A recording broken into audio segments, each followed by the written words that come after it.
everyone, and welcome to a brand new episode of Comment Section, a special episode, because every once in a while, we like to throw you a curveball. And, well, this time, we have fallen. A curveball. We have fallen. We have tripped and fallen. And you know what's happening? We're falling all the way down the rabbit hole. We're lost.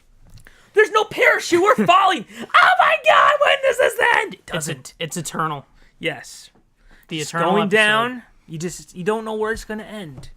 Yep. So, real quick, we had like a few news things to cover real quick, and then we'll start with our rabbit hole. Just a few quick It's funny how we're starting with the point of the show, the news, on this news podcast. All right, so we could go rapid fire for this. Incredibles 2 trailer. Have you seen it? Yeah.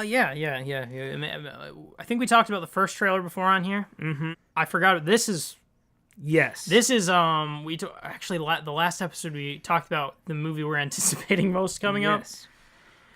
This could be it, actually, come to think of it. I mean, The Incredibles is one of my favorite Pixar movies. I'm excited for it. I'm a little nervous because, Cars 2 and 3. Right, but I mean... But they have, unlike those that just come out, like, real fast, this one they've had some time. Yeah, I mean, Pixar has had a good track record.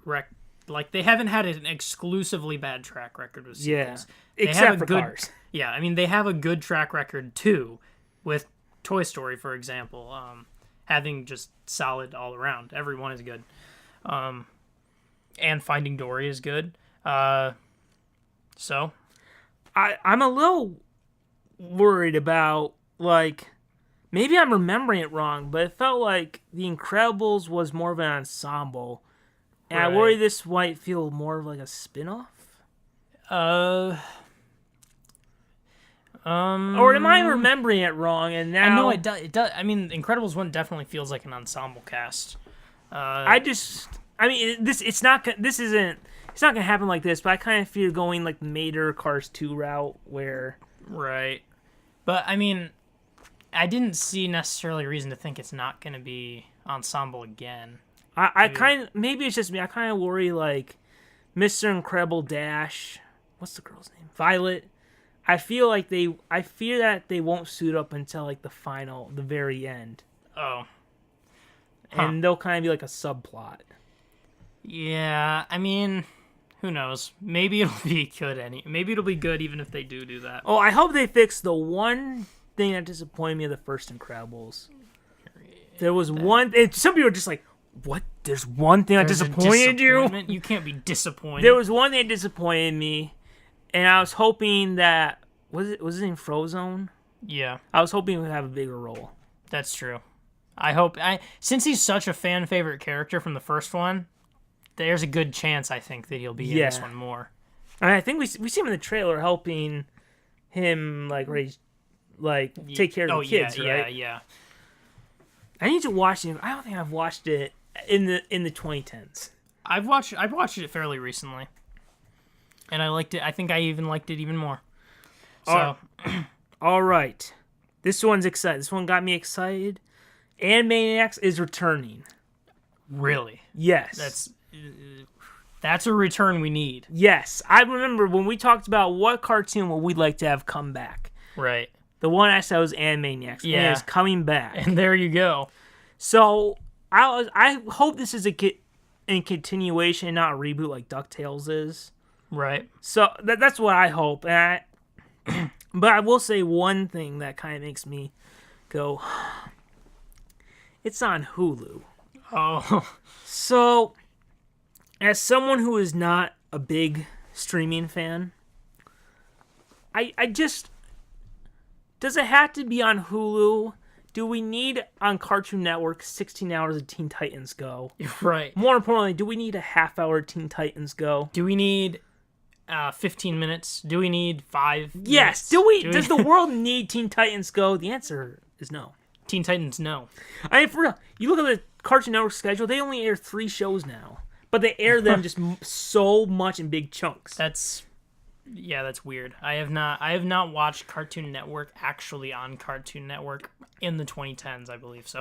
I'm a big fan of like the Warner stuff, like the Looney Tunes and Justice League cartoons. Yeah. They'll air those they have a Justice League cartoon. They'll air it one time a week. but yet 5 days a week there's like at least 6 hours dedicated to Teen Titans Go or The Amazing World of Gumball or wherever. Yeah. It just makes, I'm just like, can we have more than just 3 shows? Yeah, that's really weird.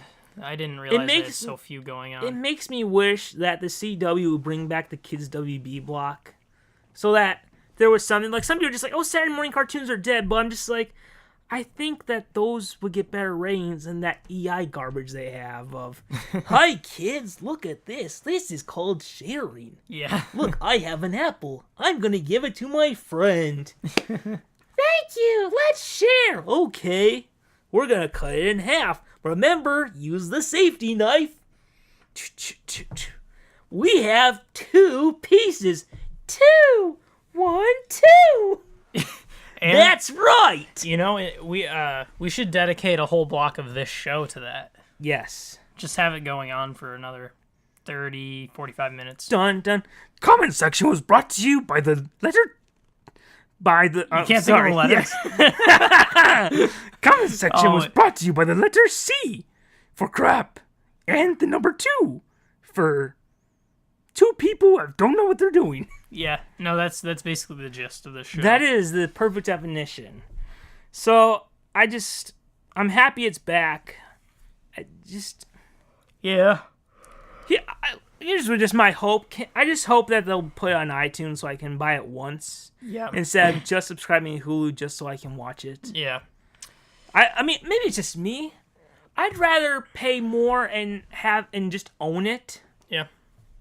I mean, like, luckily there are some, like, they're like Netflix show, like I they see really like the Stranger Netflix Things. shows are on. Yeah.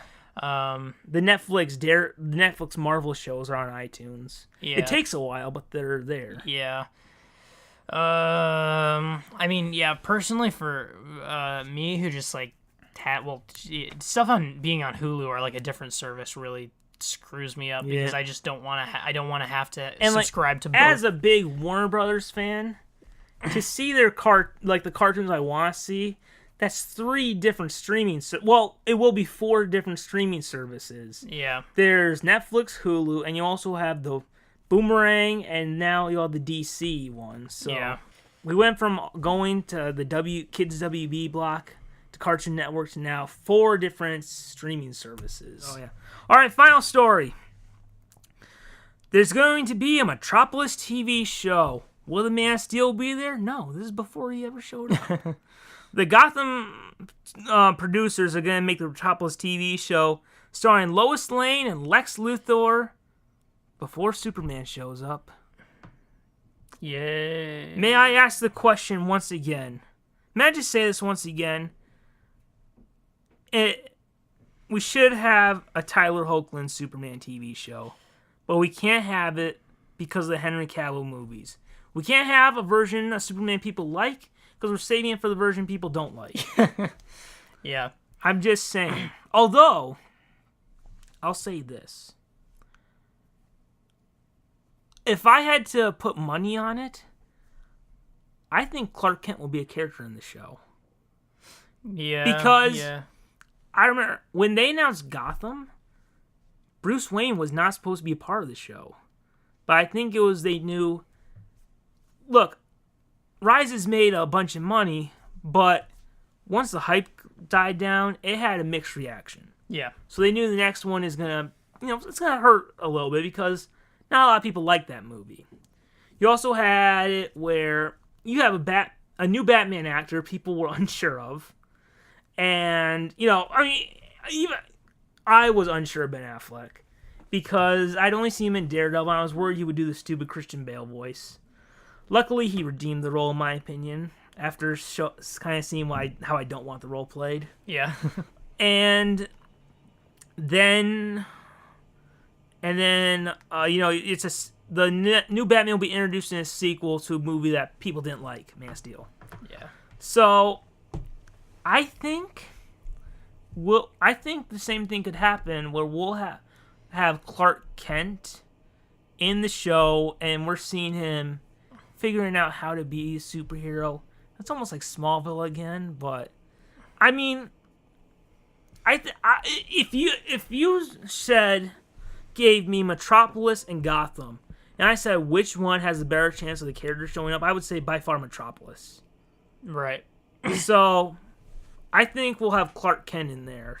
That makes a lot of sense. And I was thinking of of Gotham when you said that. That I heard that he becomes more Bruce Wayne becomes more of a character. Yeah, like you can tell in the first season that he wasn't planned to be there. Yeah, like he has just scenes put in, but then you see that he has these in seasons 2 and 3 and now in 4. He has bigger arcs. Right.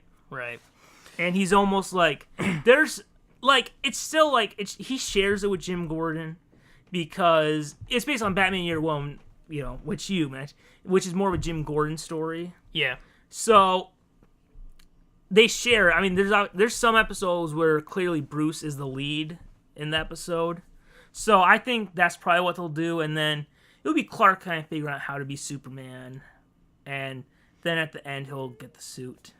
That would be a good hope because, like you said, there needs to be a good Superman show. And I think Superman is so much easier to do on television because you don't have to in a movie. You have to worry about we need to think of a big threat for Superman to fight, but in a TV show you can focus on Clark Kent the reporter, and Superman will stop these gangsters or these terrorists. Yeah, and you can still have your bigger villains, but they're in the background sometimes. You can have an episode of a bigger villain, but then you'll have a gangster and stuff like that. Yeah.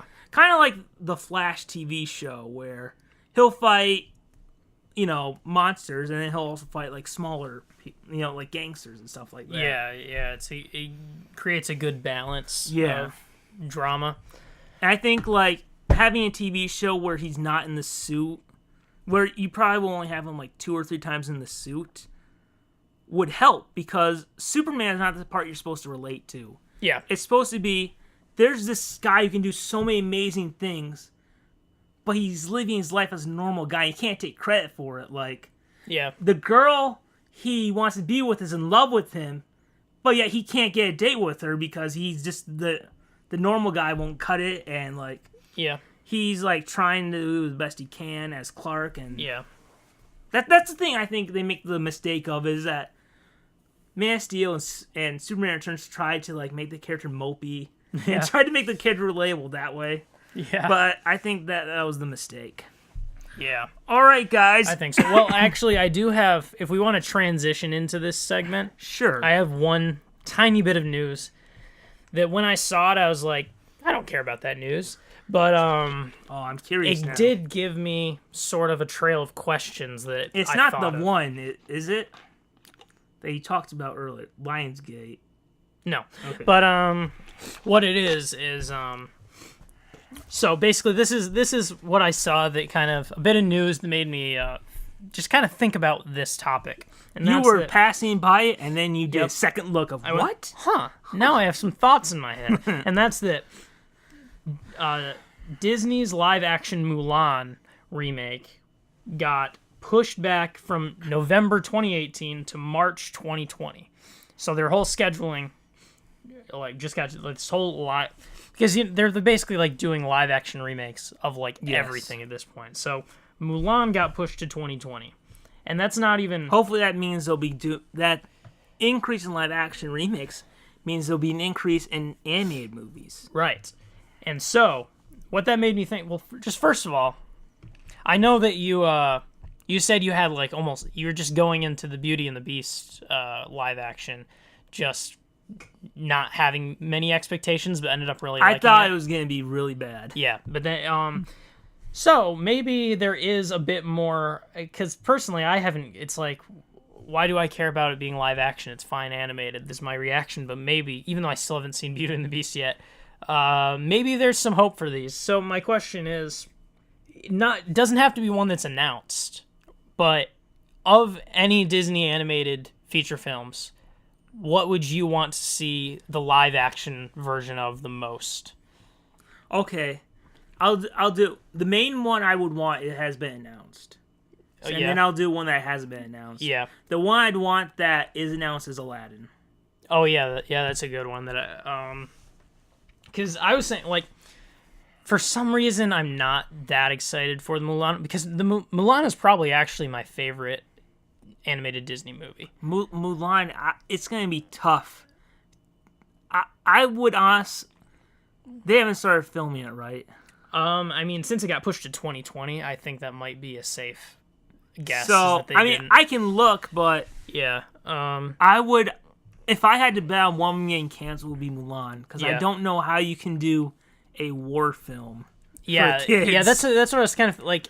It seems like it would change the tone so much to make a live action. So even though it's my favorite of the animated ones, it's almost like I'm not as excited for a live action version. And The Lion King has been announced, hasn't it? Yeah, and that's the one they're working on it right now. Yeah, I think I am excited about that because that's almost like a case where like I want to see that. I mean, I almost don't count that because it's like really, totally different. Yeah, it'd be a total. It'd just be the story. Like, it's really expensive animation. Yeah. It just it's like changes the story, but well, so you had one that wasn't announced. That isn't my announced? number 2 pick hasn't been announced, and that would be the Hunchback of Notre Dame. See, yeah, that would be it'd almost be better live action in a way because of how dark of a movie concept that is animated. Are you looking up like the live action announcements? Oh, you know what was announced? What? This is a good callback. Sword in the Stone! I couldn't believe it! I was like, oh, there is gonna be one! everyone's on the edge of their seat waiting for that Sword in the Stone live action remake. Okay, as far as I know, Mulan has not begun film. They've been casting, but there hasn't been any. But I can't... Oh my god, they're gonna film Sword it! in the Yes! I'm way so... We're gonna see Arthur and Merlin! Merlin! Screw Timon and Pumbaa and the genie and Sebastian. We want Merlin! Yes! He is everyone's favorite thing to do at Disneyland is not... Pirates of the Caribbean, Haunted Mansion, or Small World. It's trying to lift that sword out of the rock. He's going, ugh!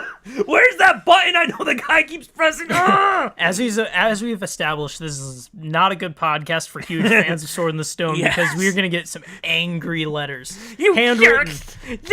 That story means so much to me. Don't mock the true king. Yeah, and there's nothing wrong with it, but. No one's favorite movie is Sword in the Stone.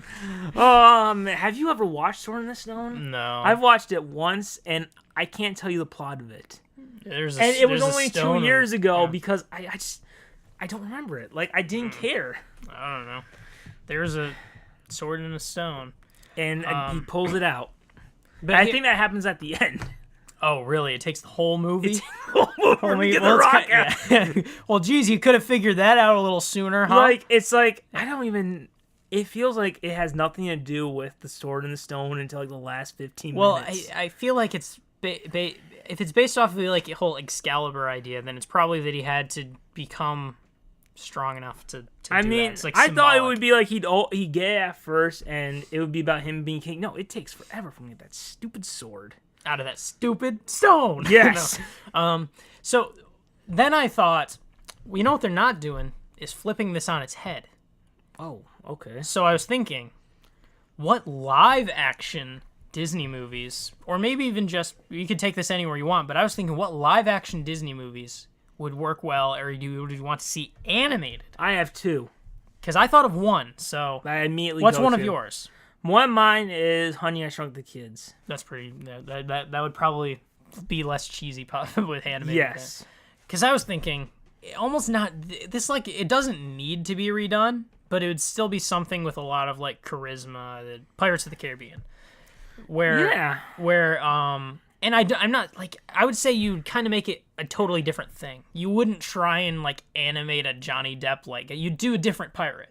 Well, I think if they did, they'd probably bring Jack Sparrow back. Yeah, that's probably true. But I think that'd be the only thing. Yeah, and it's just that it seems like something like a pirate universe could have a lot of charm and color in an animated world. If I remember right, when you look at the source material, which is that amusement park ride, yeah, it really doesn't have anything to do with a curse or anything. It's like pirates coming, so you can really just take like those scenes and do anything with them. Yeah. There's a lot to it, and it would be preferable to what they're just like hashing out Pirates of the Caribbean movies at this point. I didn't even bother seeing the fifth one because I don't care. I don't think I bothered with the fourth one. I think I saw the first three, but I remember maybe it's just me. I thought the fourth was the best since the first.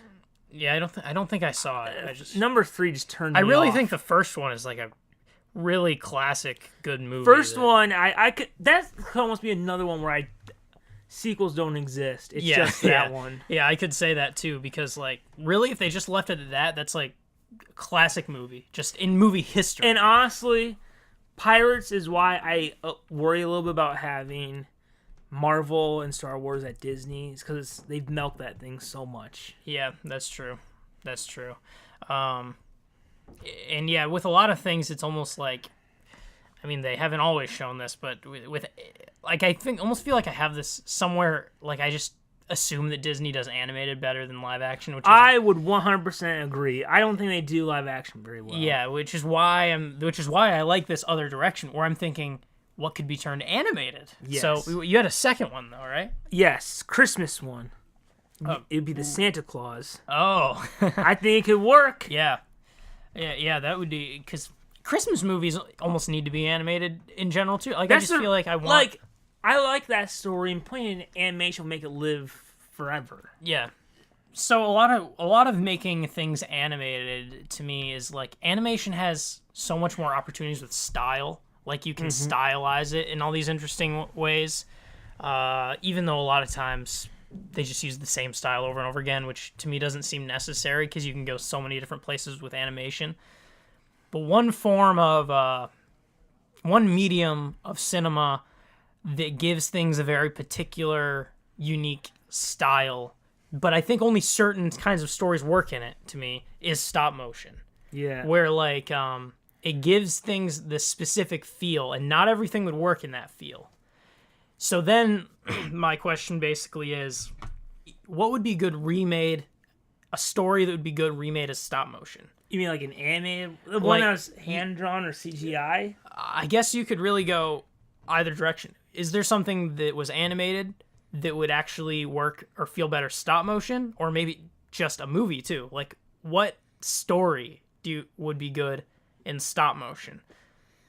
And I guess I'll say mine because to me it was the thing that just immediately came to me. It was like, I don't know why they didn't already do that. And it turns out they did already do that because my idea was Alice in Wonderland. Oh. Yeah. But it turns out there is this movie called Alice, I looked up what it was like because I hadn't heard about it until I was thinking of this question, and I was like, it seems like an obvious choice to me. I wonder if anyone tried it. Like, what I was thinking was more like basically the Disney version of Alice in Wonderland, and they used that feel and put it into stop motion. And the movie Alice looks like they went in a completely different direction. Like, they just kind of loosely based it off the Lewis Carroll story. I haven't seen it, but it looked like a different direction than I was imagining, where I could, like, more of a creepy, like, Tim Burton-esque, but not Tim Burton's Alice in Wonderland. Have you ever had to sit through that movie? I have not. I have not either, interested. But I've heard bad things. Yeah, but that's what I was thinking is, like, I feel like a classic Tim Burton-esque, like, if he was trying to do that, doing it in stop motion would be way smarter to me. Like, that would be the way that story would work and look that's the kind of story that would fit in that style. And that's kind of what I'm talking about. You know what? I'm going to go with stop motion. The one that sticks out to me that might work the best in stop motion would once again be The Hunchback of Notre Dame, maybe. Part of stop motion is like exaggerated character designs can kind of look good. Because you kind of almost have to make the characters look interesting in some way. Like, add some strange trait about them to exaggerate them, which is another thing I like about it. But, all right. Yeah, that's all the questions I prepared. All right. Well, I've got a few, and let's see how many we can rock out. Okay. All right. Is there a character you would recast? That's broad. I'll say mine. Yeah. I would recast Superman and not have it be Henry Cavill anymore. That's you probably took the best answer to that. I don't know if I could come up with a better answer to that. Although, like, it's unoriginal to just go in practically the same direction, but one thing that I think, like, I mean, I don't hate Christian Bale as Batman or anything, but he's not the best Batman. Yeah. And it would be interesting to see how those movies would play out. Like, because to me, in The Dark Knight, really the shining performance is Heath Ledger. Yeah. Not Christian Bale. I would say right under him is Michael Caine. Yeah. Yeah. So it would be interesting to me to see what if you had like the greatest Batman playing without what I think is the greatest Joker. And that would be interesting to see to me because I don't necessarily think of that movie as the best Batman performance. It's just great performances all around. But so, did you have someone in mind, or because I thought you said having the best Batman? Well, that's did you why, have one? Or? Yeah, well, that's why I thought it was a cheap answer because we talked about this already. Is that like we were talking about like, oh, wouldn't it be cool to see like Michael Keaton and like we talked about replacing Batman actors into different movies, sort of. Perhaps Michael Keaton in that role. You said, wait, who did you say? Who you would want to play? No, I couldn't think of. Yeah, I mean, for that version of Superman, I mean, if we want to go previous Supermans. I would say either Tom Welling or Tyler Hoechlin. Yeah, basically, I mean, probably any past actor of Superman, though, right? Except for Kirk Allen. Oh, I've not. Is that from Superman Returns one, or is he's the one from the serials? Oh, okay. Basically, everyone thinks George Reeves is the first one. He's the one that came before George Reeves that no one remembers, right? And not like 10 years, like 2 years before that no one remembers. Oh. It's just, it felt like he's trying to do like the radio show of trying to be deep as Superman. Yeah. Oh, you know what I would recast? What? Ares in Wonder Woman.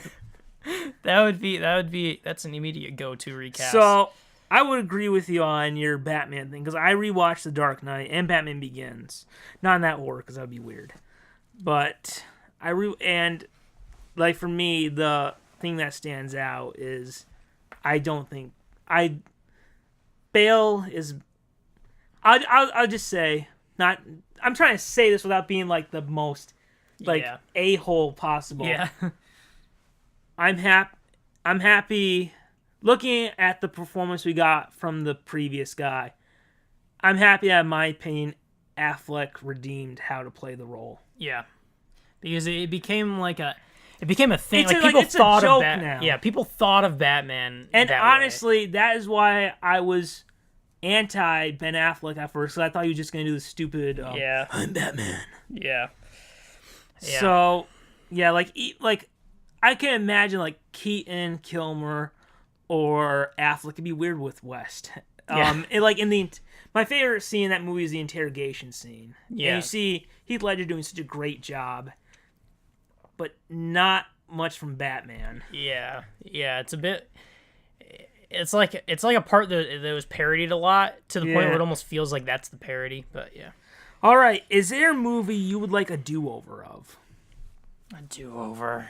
So they basically are they taking the same script? They're taking the same. You are just like they're taking like essentially kind of the same plot, but they're fixing it to kind of like you're taking the script and instead of redoing the script, you're taking like a 2-page outline, or like the basic idea and just doing it over, and fixing the problems that happened before. Right. For years and years, I would have had an answer to this, but I kind of got it in a way, because for like we've talked about it before, the A Series of Unfortunate Events movie is one where I was just like, they should just redo this and fix so many little things. And luckily, I do have the show now. But in a way, I do, like, Jim Carrey was good in that role, I think. And, the casting in general is decent. And it was, like, well-produced, but they just made so many strange script choices. Yeah.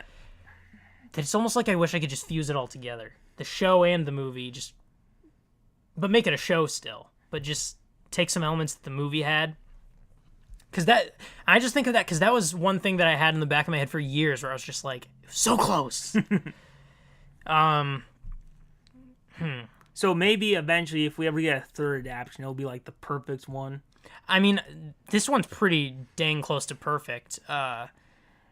It's just kind of like, it's just very different. Like it's different, and I would have liked to have seen the other. It's sort of one of those things where I'm just curious what would have happened if they did the movie the right way, and didn't make all these weird compromises, and not giving him glasses. But Yes.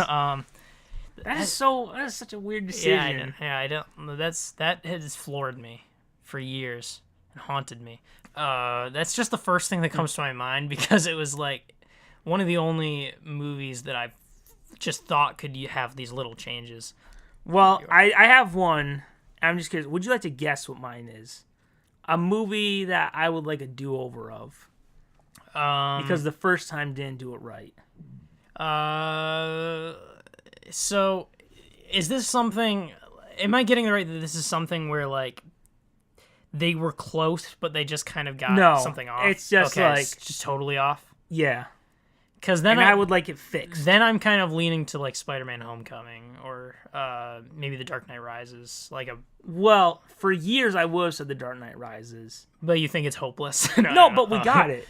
Oh, that's Batman versus Super. Batman versus Superman basically is okay. Yeah. You rewatch it, it kind of follows the same beats, except it's like about an older Batman becoming the guy he once was. So it happened, and plus I got an animated one. It happened on Arrow. I've had it happen like 3 times now. Yeah, I'm content so, now. I mean, I get like Man of Steel. Yes. Yeah. I would like, and some people are like, but you had the Christopher Reeve movie. I'm just like, I would like a 21st century Superman origin story because I just think it would work so well. Yeah. And we had Smallville, but I would love to see it in like a movie. Right.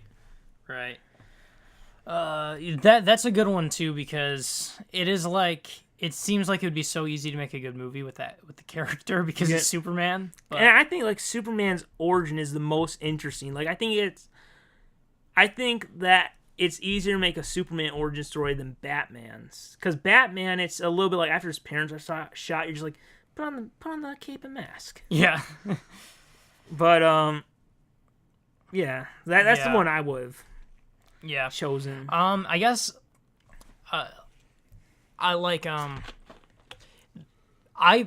guess another one would be, I personally liked the Hobbit trilogy movies way more than most people. But they did stretch it out to 3 movies, and I feel like they could have made it like 1 movie, and it would just be like airtight. It would be like nailed it. So that would be something that they could redo, plan differently. But yeah. All right. This one is so random? I just thought of worst invention created by man.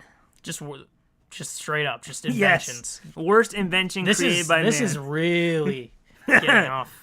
This is so rabbit hole. Yeah, this is the stuff you wait for.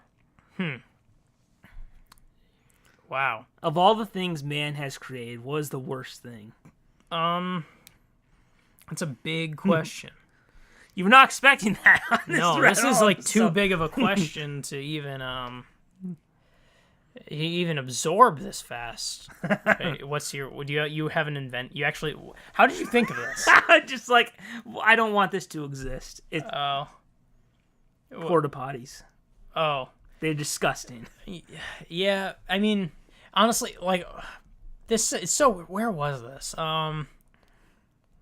There's like I'm trying to remember. There's like a big concert venue or something. I want to say it was like in Detroit or somewhere. I was at this like big like festival concert venue, and I remember seeing there was public restrooms and porta potties, and I just remember seeing people choosing the porta potties, and just my mind was I was floored because it wasn't like there was a longer wait. Like there's a tiny bit of a wait for both, and like choosing to wait to go to a porta potty instead of just a public restroom. Like, I know people hate public restrooms. Yeah. But you can't hate it more than a porta potty. Like, it's still there. Yeah.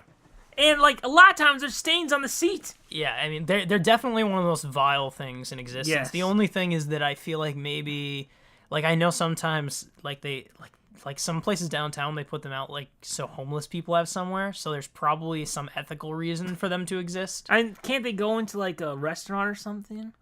I mean, you know, most people are just like, if you're not a customer, don't use it. Yeah, that's kind of how a lot of the places are around here, but if only they were just, they should just, it would just be nice if they just made more public restrooms, like truly public restrooms.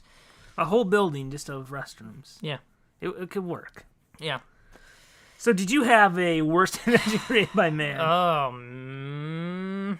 I mean, there's no way I'd have to think about this and, like, come back, like, in, like, our 2025 episode of comment section, 7 years from now, I finally think of the answer. Yes. It's too big to absorb. Because I was just trying to think of, like all these things that were coming to mind were, like, these things that a lot of people think are stupid, but I disagree, like, you know, just, like something like, oh, a selfie stick. And it's just, like, I don't think that's stupid, but a lot of people do, and it's just, you know, I believe in the generation enough to be like, you know, it's okay for these things to exist. Yes, these you have sort hope. of vanity things. Like, it's okay. Like, there's nothing wrong with that. And that's where my mind kept going, is a lot of these things. I'm not qualified for this. Okay. I'm just not qualified. All right. So, this one is an interesting question. It's about the MCU, the Marvel Cinematic Universe. You have 3 choices, okay? You have to answer these 3. A character you wouldn't care about being killed off. A character that you'd be somewhat disappointed having being killed off, but you'd be fine with it. Yeah. And a character that I've killed off, you will, like, be so mad and just be like, I am done with this stupid universe. So a character I want killed off, a character that I definitely don't. Maybe not want, or a character you'd be like, I don't care. They get killed off, they get killed off. Yeah. I just thought of an invention. What was the invention? I was like, wow, it took talking about a different subject entirely. My invention. I don't get the genre of tech like the Amazon Echo. What is the... Oh, you know the thing where that you just talk to? Yes. How is that different than a phone? It just sits there. I don't get like you can talk to your phone. Like I don't get it. For those very lonely people. Like, I mean, it's just you're buying a separate device that does what your phone already does. I think you hook it up to your phone or something. Like, it just buys things for you. Yes. Like, I just... Oh, crap! Oh, no. But, yeah, doesn't it just feels like... How did they successfully convince people that they need a thing to buy things for them? Your phone... Like, you had to go on the internet to figure out that exists. Like, you were probably already on Amazon when you figured out that an Amazon Echo existed, and you could have just bought it from there. Like, I don't get it. You apparently... Did you lose something? Did you accidentally delete something or something? Possibly. Okay, we're good for 30 days.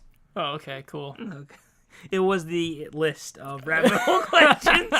This episode would be cut short. It's like, well, hope you enjoyed this. Hope you enjoyed that short rant about the Amazon Echo. Yes, let us fill out the last few minutes with unwanted answers. Yeah. So, MCU, I mean, I guess I don't, I haven't seen Ant-Man yet, but if he dies, whatever. Yeah. I don't want him to die. I like Ant-Man, but if one of them's gotta go, I'd be fine with it. Yeah. I mean, if I had to pick one, that's where my head went. Sorry. It seems like it's probably a good movie. It is. I would recommend it. But if he gets flicked off into oblivion, I mean, someone steps on him. Yeah. That's that. That's it. Could you imagine that being the end of the trilogy? Yeah, he just gets stepped on. Or just one of the Avengers, like, Spider-Man, just like, there's something on my foot! Wait, was there... So then another is one I do not want. Well, one is you'd be fine with. Like, you're just like, I don't want them, but I'd be fine with it. I guess that's my answer for the Ant-Man, though. Well, so. One that is just like, you don't care. Yeah. The other is, well, you're just like, you don't want them gone, but you're fine with it. I really don't think I have an answer for straight up not caring. Like, I wouldn't want any of the... I'm mostly they're ones I'd be fine with. So I think... But anyway, I probably have more of an answer for... one that would make you mad? And that's... it's tough to not just pick your favorite, in a way. It's tough to not just say Spider-Man. I'm trying to think of something that I feel like would have greater consequences for the rest of the MCU, like, going forward. Like, for example, I think it would be suckier for, say... Like, I think it would be... cycled through in my head here. I think, like, it would be suckier, maybe... if Spider-Man died versus Iron Man. Like, I think Iron Man has had more of a run. So if he died, I'd probably be less upset than if Spider-Man died, because, Spider-Man hasn't had a chance to sprout his wings yet.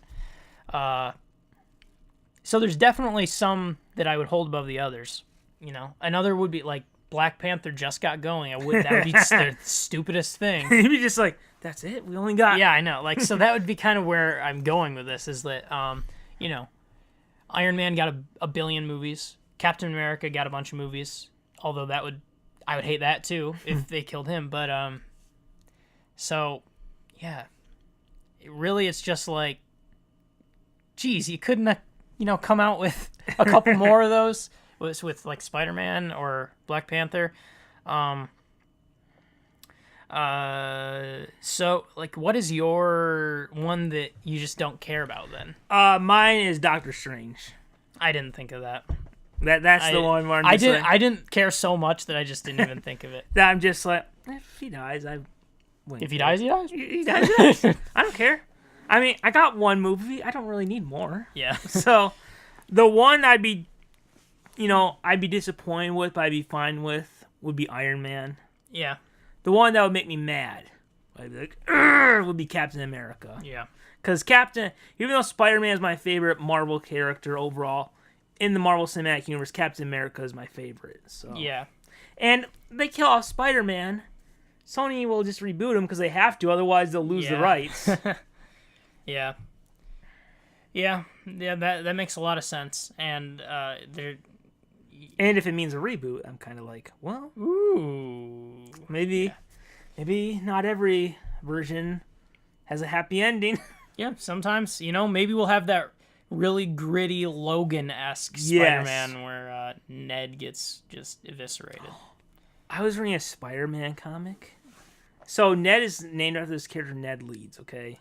He is nothing like Ned Leeds. He's clearly based off Genki Lee from Miles Morales. But still, they just took the name. Names. Took the name to be like, it's from Peter Parker. Whatever. But I'm reading this comic about how Ned has been dead for years. I'm just like, oh, man. Make it canon. Oh, I mean, it's canon. The comics, canon but I'm the just, MCU. Yes. Oh, it'd be wonderful. Okay, here's another question I just thought of. After college, should Ned leave? I mean, after high school, should Ned leave? Should like Peter and Ned go their separate ways? He's put on the bus, and to name a trope. Yeah. I mean, He doesn't feel essential. He's not. I don't have the same despisal that you do, but he doesn't feel essential at all. Yeah. Just goodbye, Ned. So sure. Yeah. All right. Which Pixar movie would you give a sequel to that hasn't had a sequel? Interesting. I'm trying to think of the ones that... Okay, so Ratatouille doesn't, Inside Out doesn't. I should probably bring up the list because I am blanking. We always kind of... Whenever we have these Pixar discussions, we always start blanking. Because here I am just trying to, off the top of my head, list them. I haven't seen Ratatouille in so long. Oh, yeah, WALL-E doesn't have one. Have you ever seen... I haven't seen WALL-E. I have. It's pretty good. It definitely goes ways that I didn't expect it to. Ugh. It is not the movie I expected. Look what comes up first. List of Pirates of the Caribbean characters? for listening? I think it was listening to us, like in It's Amazon. like, I'm gonna get you. Yeah. Do you want me to name off the names, or A Bug's Life. I see, but yeah, ones that don't have A Bug's Life, Ratatouille, Wall-E, Up, Brave, Inside Out. So Coco. I haven't seen Coco yet, but I think that's my answer. I think that might be my answer too. Because I was trying to think. A lot of those I don't like. There's not gonna be a sequel to Up. Like, what's the sequel to Up? I mean, it'd be a little tough to have a sequel to Coco, but Oh, I haven't seen it yet. I think one of the only ones that I think could have Inside Out seems sequel potential, but I don't know if it would be good. But it seems like it has some more potential than some of the other ones. So that's up there. Up there. Oh yes. Can have an Up sequel where the guy dies and then the little kid feels sad. Yeah, and then that's it. That's just the short before one of the Yes. The short before Incredibles 2 just gets everyone sad. Yes. Yes, I haven't seen Ratatouille in so long. I haven't seen Coco yet at all. So it's so hard. On you. Doesn't it? It seems like Ratatouille might be sequel potential. I think it could. Like, you just got to cook something else. Yeah. You could like go to a different restaurant or something. Yeah. Chef. I mean, a cooking contest, or like he's a TV chef. Yeah. Yeah, it seems like there's some fun there, but it's a little tough to answer, honestly. All right. Here's another Pixar question. What Pixar movie would you turn into a TV show? So it's got a series now. It's got a series. It's on Disney Channel or ABC Saturday morning, which doesn't exist. The Incredibles. Incredibles. That's why I immediately go to, because it would be a cool superhero show. There'd be a lot of potential for episodic shenanigans in that. There'd be, different villains they can introduce, and it's got an ensemble. Ensembles are good for TV shows, so I think that's a good one. Mine. Okay. Would you like to guess what mine is? Toy Story? Yes. Mine would be Toy Story. And like when I think about it now, you can almost kind of do like how The Simpsons will like switch to do like a Krusty episode or more of the bartender epispisode. You could do more Mr. Potato Head or Rex. Yeah. Or that, that really strong guy that they had. Yeah. Who never showed up again. Or the Etch-a-Sketch. Yes. I would love an episode dedicated to the Etch-a-Sketch. Or that shark that was in the bin with Woody where he takes his hat. Yeah. And why does he want the hat so bad? It's true. The journey that this shark has taken. Yeah, in a way, you could almost kind of do a similar thing with Monsters, Inc. Yeah. Because it's a lot of characters, and it could be a lot of interesting characters. And I think those are the best options when there's a big cast. Yeah. Because then you have a lot of potential for a show. No cars. No. Unless they all die. But just slowly, episode by episode, they're dying. Constant car crashes. Yep. All right. Well, we already talked about this. After Spider-Man Homecoming 2, you want Sony Marvel deal to make new deal or end deal and take them out? Yeah, I did like... I do think I stick and like the idea I said where they soft reboot... I said complete reboot in the MCU, soft reboot by Sony. Yeah, in the Sony Venom universe. I kind of like that answer. All right. Okay, here's a fun one. So we've recently had these Batman 66 anime movies in which Adam West and Burt Ward came back and voiced the characters. And we got 2 new episodes of the 60s TV show. Which superhero franchise, ended superhero franchise, would you like to see return in an animated form like that? So it's like retro, because I think Spider-Man is the best choice there. Yeah. Because the old Spider-Man cartoons, despite not having seen much of I mean live action. Oh, that's what... Oh, yeah. A live action one you'd want to have... I was thinking I wanted 90s or Spider-Man again, but... I would love that! Is live action superhero franchise you'd like to have come back in animation? I don't think I've seen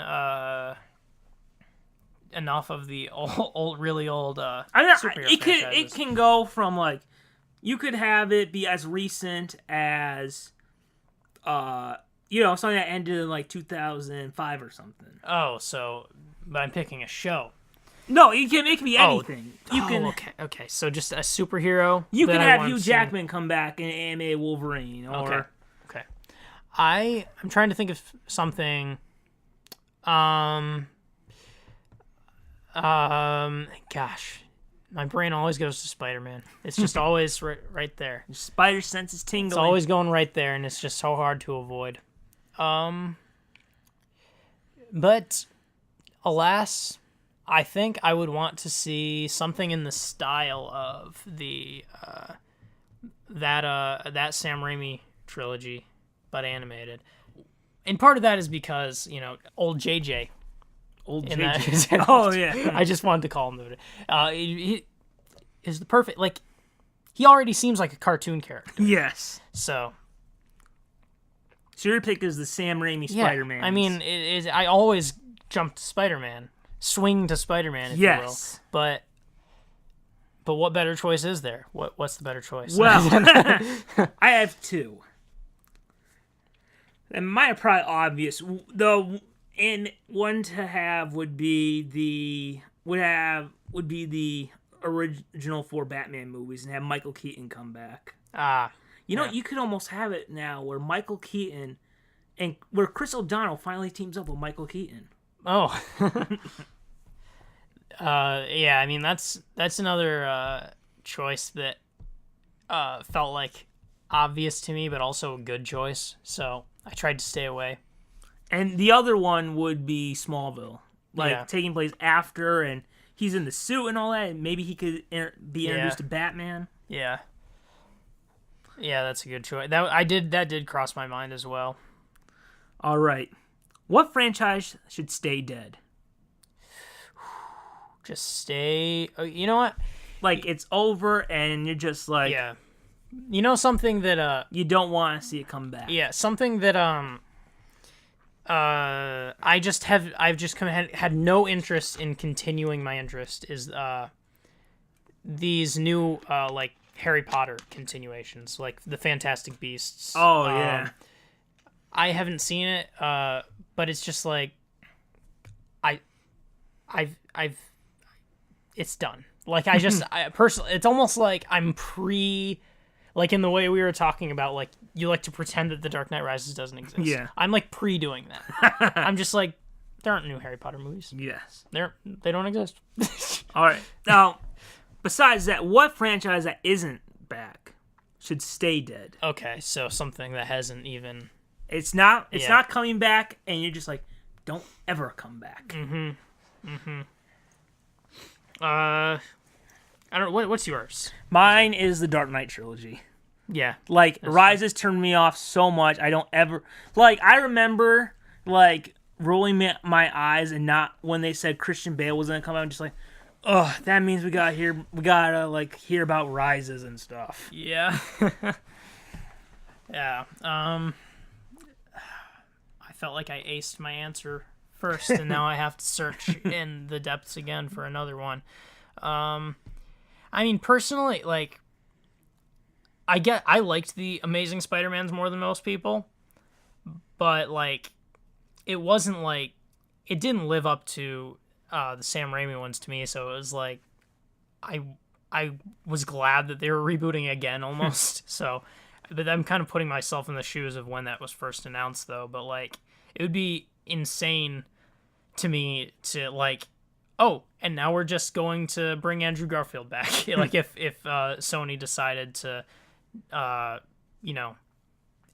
end Spider-Man's time in the MCU and just go solo again, it would be super weird. He's not coming back. Yeah, I know, but that's kind of my only answer I can think of. It doesn't even need a third movie. All right, franchise you'd be scared if they announced returning. So with this, we're kind of going, now they're hypothetically announcing it, and I'm dreading it. I think mine might be The Office. Yeah. That when that was announced, when that was first announced, what I was thinking was like, I would be a bit excited if they announced almost anything else coming back, like just any other show or something I've liked that has ended. Like that is one that really just it had its time.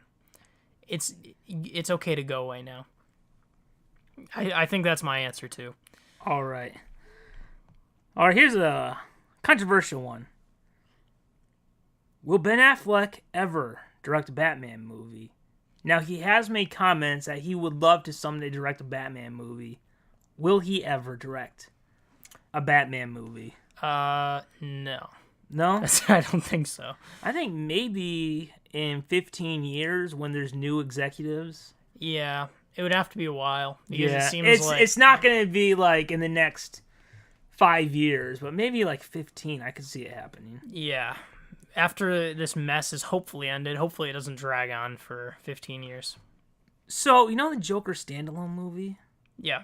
Do you think that could be a way to convince Affleck to do one more, as if he's allowed to do a standalone movie? Just don't worry about the DCEU, do what you want. Could that be like his exit, where he's just like, I am in control, I don't have to worry about... Well, yeah, I don't know. I guess I don't know his reasons for dropping out of the Batman movie to begin with. Well, so. I think it's like the reaction. He went through this with Daredevil, where the reaction was bad, and it's a little bit like there's stories about how he said if he wasn't happy with the script, he wasn't going to direct it. Oh, and apparently, Warner Bros. Said no to his script. Chris Terrio, who worked with him on Argo and did Batman vs. Superman, did a rewrite. Yeah. And they still said no. Oh. Okay. So apparently there's like a broken thing now where Ben doesn't want to be Batman and Warner Bros. Doesn't want Ben to be Batman anymore. Right. So... Yeah. Yeah, I mean, it seems like... It doesn't seem... like a good chance to me. Do you think there's a better chance that he'll direct a Batman movie? That was the question. But yeah. he won't star in it. He's just directing it. That's a better chance, probably. Like he probably is more done being Batman. Yeah. Plus, he is kind of like at the age where you kind of start thinking about recasting it. Right. Like you'd imagine like. Had he started in 2003 when he was doing Daredevil, this would start being the time of maybe it's time for him to like do a few more and then leave and have someone else take over. Yeah. All right. Here's an interesting one. What is something you were really recently surprised to have nostalgia for? Interesting. Huh. Surprised to have nostalgia for. So like it just comes back into your life and you're like all of a sudden like well you're just like that. Wow, I missed this, or like here's my example. One is I was watching this anime movie Batman Gotham Knight. Yeah. Which is supposed to like take place between Batman Begins and The Dark Knight. And I'm watching it and it's kind of similar to those first two Nolan Batmans. I'm just like, I'm kind of getting I'm surprised. It doesn't feel that long ago, but I'm getting a little nostalgic for that version of Batman. And then, like, I was reading an old Spider-Man comic, and they have, like, PlayStation 2 ads, and they have, like, ads for, like, the Sam Raimi Spider-Mans and stuff. I'm just like, wow, it feels... It doesn't... In my head, it just, like, it doesn't feel that long ago, but now I'm starting to feel nostalgic for it. Right. Yeah, actually, I did think of an example in that... like a couple months ago, I ended up watching the Hey Arnold Jungle movie. Oh, I still need to watch that. And Hey Arnold, I never would have considered Hey Arnold like one of my favorite shows from that era. Like I liked it and I watched it a lot, but I never, the past like 10 or 15 years or something, I never thought like that's one of my favorite shows from my childhood. Like I didn't think of it that way. But watching that movie, it did so well at like creating that nostalgic atmosphere for like people who were fans of the show that I really was like, I did watch this show a lot. It was really good. Like it did kind of bring me back a lot watching that movie. It was well done. So did you feel it wrapped it up well? Yeah, it felt like because I vaguely remember kind of how it ended, and he didn't. It yeah it actually it wrapped it up very well. It was very satisfying. But yeah. All right. We're going to say we're rebooting Batman live action. You have the choice. Because we can say whatever we want. Yeah, we can do whatever we want. And you have the choice. Yeah. Do you do a new Batman movie series or a Batman television series? So, based on what you said, right now DC is way better on TV than movies. That's where I'm leaning, is a TV series. Granted, I haven't seen the TV series, but... You're like, one day. yeah. But on the other hand, maybe that is a point to be said, is that I think people have, like, there's an easier access to get into a movie. So if they did a good job with a movie series, maybe that would get people more interested than a TV series. So I don't think I really answered that well, considering I could see both sides. But I think it would also be a good step from Gotham to, like, kind of now there's a Batman show. Like, it's kind of this enormous prequel almost, and then now there's a Batman show. It would be an interesting step. But I think I do want to answer TV series, though. All right. But I would say TV series because in this world where it feels like we constantly reboot, I feel like a TV series is like the only place where it feels like if you have a checklist, you can check them all off. Like, you can see the Adventures of Solo Batman, and then see him with Robin, and then the Bat Family of Batgirl and Nightwing and Robin, and then you can have all the villains you want. So yeah, that's how I would think. That's why I would love a Batman TV show. Yeah, and it won't happen, but I almost feel like, you know what? Of like the 21st century, Arrow probably feels like the closest to having a complete Batman story. Yeah. All right. Rebooting Spider-Man live action. Same question. Do you do movie or television series? Well, there has never been a live action Spider-Man series, right? Yes, in the 70s. Oh. Well, there hasn't been for a long time. Yes. So I think... And now we live in a world where you can actually make it look... like, I think this one's a much more clear answer to me is you do TV series because we're long overdue. Yeah.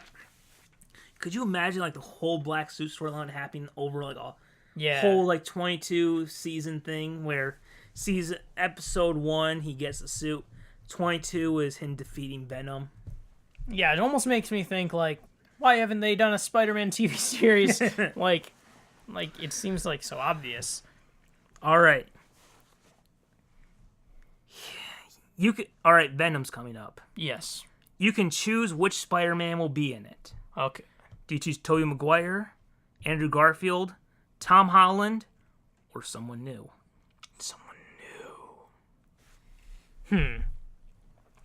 Well, in my previous statement that I keep going back to, that soft reboot with Tom Holland in that Venom is appealing. But that being... But what if I want the return of emo Spider-Man in Spider-Man 3? Well, it's gone. He doesn't have the black suit anymore. I'm sorry to say. I want it back. I mean, I guess.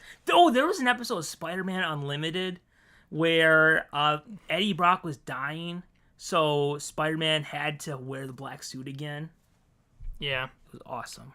A lot of people don't like that show. But I want to dig on this. Dig on this. You know what? I just gotta say something. Yeah. Get something off my chest. Some people are gonna get mad, but whatever. People want to complain about Spider-Man 3 and its dancing. That's the climax of Guardians of the Galaxy. I'm just saying. Oh yeah. Well, I mean, personally, I'd say that like it sort of matches the tone of Guardians of the Galaxy better. I think Spider-Man Homecoming has so much more cringy moments. Yeah, but I like mean, the warehouse scene. yeah, I think the scene in the scene in Spider-Man 3, mostly, I think the problem is mostly that it's jarring and comes out of nowhere. It feels like if you're just watching the movie for the first time, whereas like in Guardians of the Galaxy, just as the same example, it's kind of the whole tone of like that's what the movie's like. It doesn't come out of nowhere.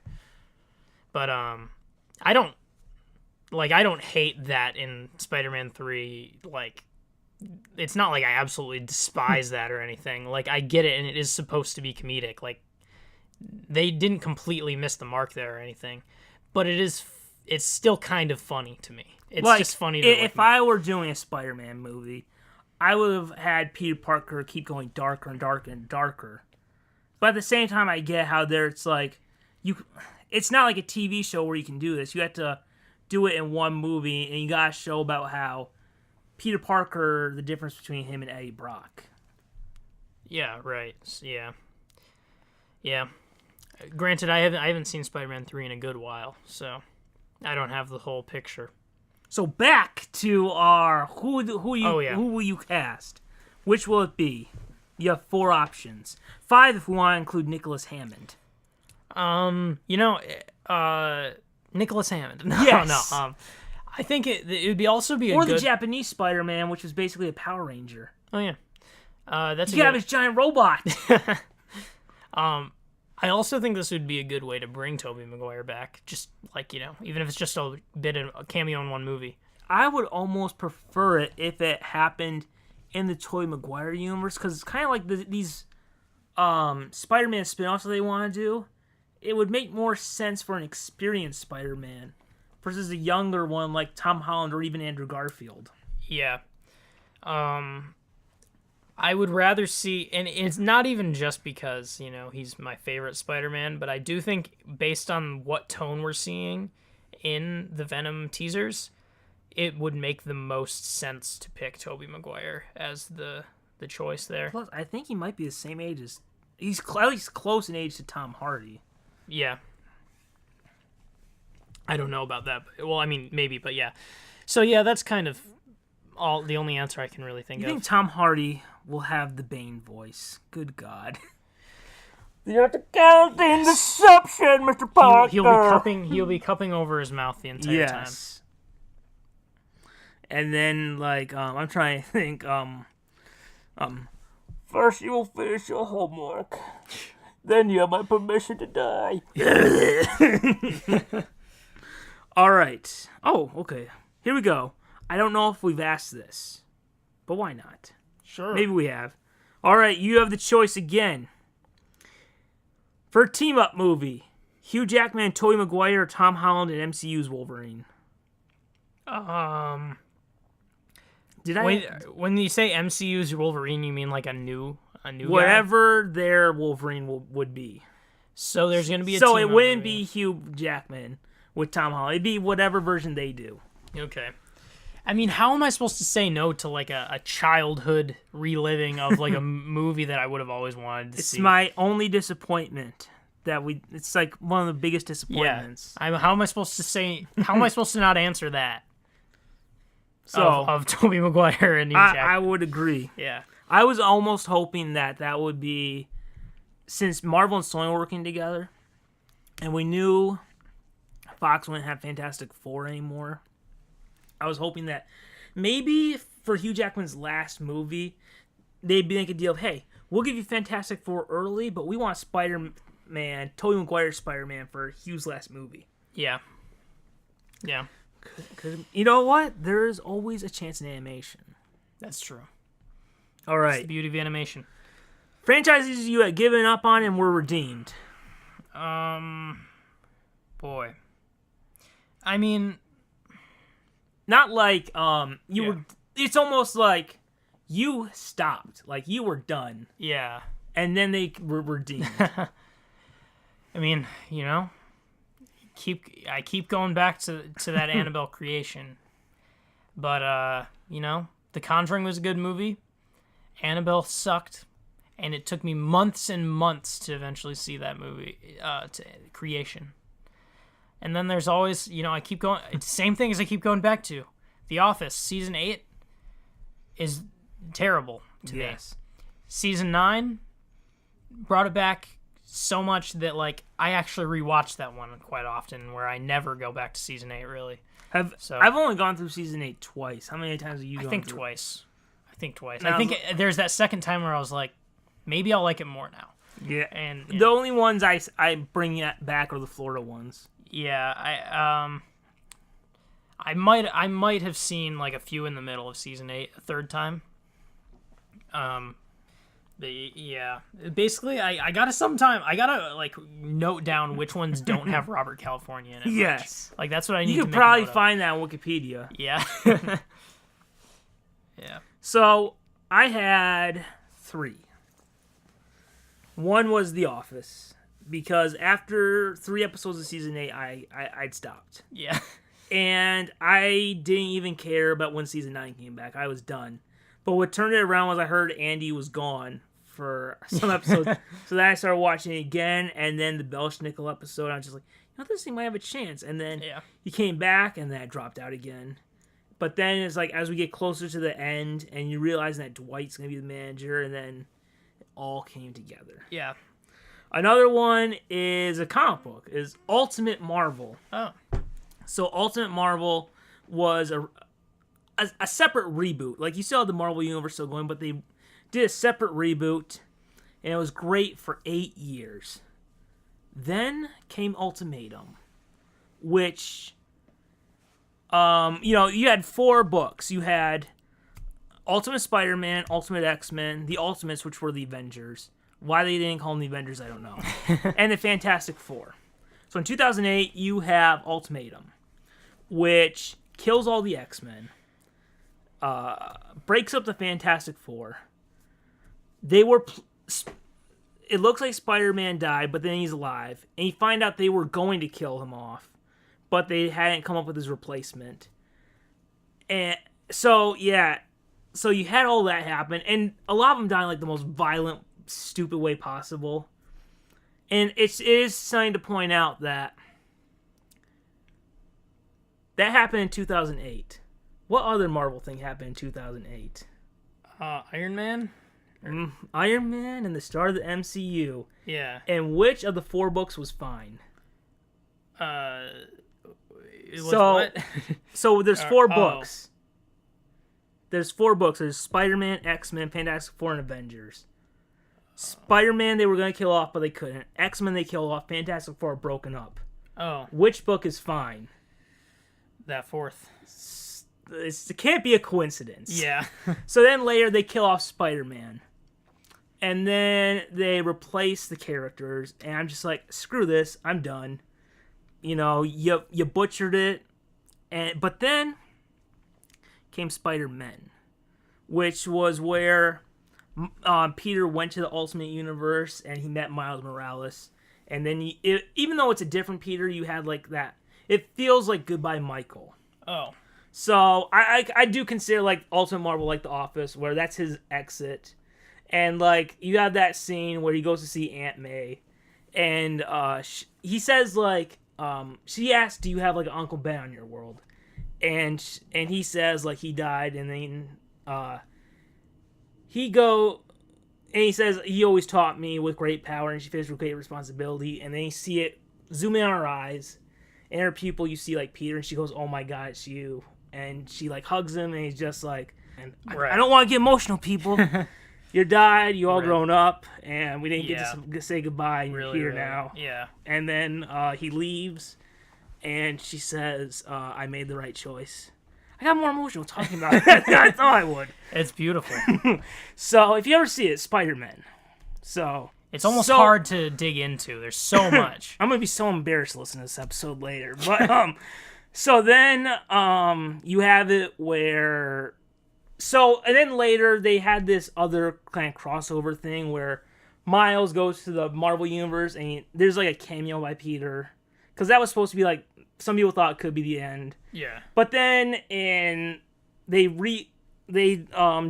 kept going, and then you find out that the Peter Parker who did die is back and alive. And then you have it where So he's alive. The Green Goblin's alive because Green Goblin killed Spider-Man. Yeah.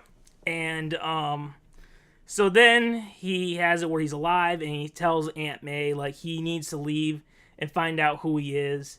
And then he like passes the web shooters to Miles and says, "You be Spider-Man." So then he leaves, and then the end of the Ultimate Universe, the first end, because okay. So what happened was the Ultimate Universe and the Marvel Universe were smashed together. And so the real Peter Parker is there, and Miles is there, and no one has like any memory of what it was before, except for these people who are on a spaceship, which includes Mr. Fantastic, Black Panther, I think Iron Man, and so they're the only ones who have memory of what happened. And it's them trying to separate the world, because the world has been taken over by Doctor Doom. Because somehow during the chaos he took over, and he's considered God. Yeah. So then it's them like going to break it up, and then once again you get this great ending where I'll try to get through this again, guys. Where the Marvel Universe Peter, like they can like talk about how that Marvel Universe, they treat it as that Peter Parker, the Marvel Universe as the ultimate Peter Parker. Yeah. So he goes to Aunt May, and like he's like, well, you raised me even though we're different versions. So if you read it, it's written by the same guy, it's drawn by the same artist. The only difference is that he looks 15 years older. Yeah. And if you actually look at it, that's how you would have aged in real time. So it worked out. So then you get this great ending. Yeah. Okay, here we go. And you have it where at the end Miles calls his dad, because they're just like, we're gonna go fight Doctor Doom, and all the characters are back. You have the X-Men who are back, Fantastic Four and Spider-Man are with the Avengers, even though there's like 2 Iron Mans and stuff, but whatever. Yeah. So you have it where Miles calls his dad, Tony calls Pepper, and Peter calls the Ultimate Universe's Aunt May, and. Oh, Jesus. That's why Spidey's my favorite superhero, or my favorite comic fan. I'm making sure I'm not in the camera. It's the most provoking. So he calls Aunt May, and he says, "Aunt May, I gotta go do something. I don't know if I'm coming back." And he says, "Thank you for raising me all these years." And he says, "I gotta do this because Uncle Ben said, out comes great responsibility." And he says, "Thank you." Then it ends where they go to fight Doctor Doom. And you realize that they can't separate, but they fix the history. So now it's been the whole time that the other characters have been alive. So Miles wakes up in a universe where Spider-Man and the X-Men never really died, which is the Marvel Universe, the regular Marvel Universe. Right. So then in Spider-Man, which was Bendis' last story, you have it where it's like it's normal Spider-Man and Miles Morales crossover, except in the first one, it's Peter in a world where he died. This one is where Miles is now in a world where there's another Miles Morales. And he's evil, and he works with the Kingpin. So Miles, the evil Miles, makes a deal with Kingpin, and he gets sent to another world. And then, like, I remember reading it just saying, man, it'd be cool if they did this, but they won't. And so you read it, and you realize, hey, this is Mark Bagley drawing this section, who was the artist for Ultimate Spider-Man. And then you read it, and then you look, and you see Ultimate Peter Parker. The Ultimate Universe is still there, and everything is fine. And, like, it ends with he defeats the Goblin, the Avengers take care of him, and he gets a call from Mary Jane saying, like, hey, Aunt May and Gwen are waiting for you. Their friend Kong, who... Well, we haven't had him in a movie, have we? Kong, he is, like, back from the army, because now they're 18. Yeah. Because in 18 years, they only age 2. And then he, like, goes back, web-swinging home, and that was... As of right now, that's the end of the Ultimate Universe. Right. Which is just, like, and then it came back. Okay, so it just came back right at the end. Yeah. And the other one is... I won't get choked up about this. Is Arrow. So, Arrow, they killed off Black Canary. and it was stupid because that's a very important character. Like, Yeah. even if you're not going to have him marry Black Canary, she shouldn't just be killed off. Yeah. So I was like, I'm done with this show. And then they made the Felicity almost the main character. So then, let's see. So then season 5 happens, and you're just like, okay, they're coming back, but screw this, Black Canary's dead. And I jokingly thought, there is one way I would watch this show again to fix the Black Canary thing. It would be like the dumbest way possible. Yeah. What is the worst thing they could do that would make me watch the show again? And then I read like reviews. I'm just like, son of a, I can't believe they did it. Like, I'm just like, this is the worst way to fix it, but at least it would be fixed. Yeah. And it's where, so the Black Canary's name was Dinah Laurel Lance. So then there's this other girl who's written the same way, has the same power, but it's a different actress. And then Oliver Queen goes to her and says, her name was Tina. So he goes to her and says he wants her to be the new Black Canary. And he says, and she says, oh yeah, by the way, Tina was just my undercover name. My name's Dinah. And he's also like, I have a friend named Dinah. I'm just like, ugh. And it's just like, that's what they did on The Simpsons when they killed off Fat Joey. I mean, not Fat Joey, Fat Tony. Was when Fat Tony died, and then there was his cousin who came in, Skinny something, and then just so everyone wasn't confused, they just call him Fat Tony again when he gained a bunch of weight. Oh. So I'm just like, it's such a stupid way to bring the character back. It's not even with the same actress, but I'm just like, well, at least it's something. Yeah. So I'm just like, and I was just like, well, it's crap. But yet, hopefully the writers are able to fix it. Because that would have been something Guggenheim had done. Yeah. And then, let's see. So, oh yeah, and also, this is the same show where, in seasons 1 through 3, he was known as the Arrow. Uh-oh. And then, everyone found out he was Oliver Queen. So, his sidekick, Arsenal, who's coming back next week. Oh my god.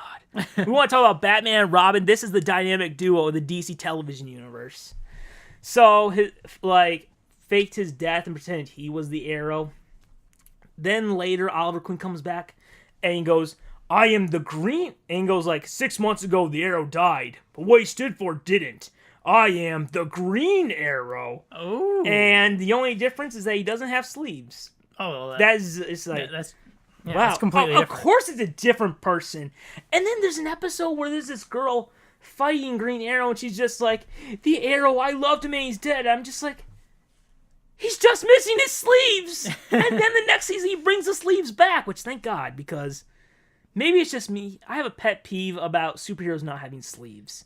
Yeah, I hate it when Wolverine didn't have it. I don't like him. Just have some sleeves. Yeah, it's so I simple. mean, it's protection. It looks better. It's nice. I prefer sleeves. I like sleeves. I mean, I got long ones on right now. I mean, I wear t-shirts a lot, but I will never go out without my precious sleeves. Yeah. All right. Whew. Where did we go before that emotional roller coaster? I mean, it's the rabbit hole. Yes. The All right. rabbit hole goes in all directions. We got a few more. Mm-hmm. All right. Once again, we're talking about Batman reboot. Okay. 2 questions, okay? All right. Do you want young Batman, like in Batman Begins: The Dark Knight? Or do you want experienced Batman, like in the previous 4 movies, who knows what he's doing? I mean, I guess after recently... I mean, I guess... Or like the Ben Affleck, where it's also experience. Yeah. I think I would want to see, at least for a movie, for sort of a redemption movie, to have a full comeback, I would want an experienced Batman, so they don't have to fuss around with the origin story, since they've done it feels like they've done the origin story so much.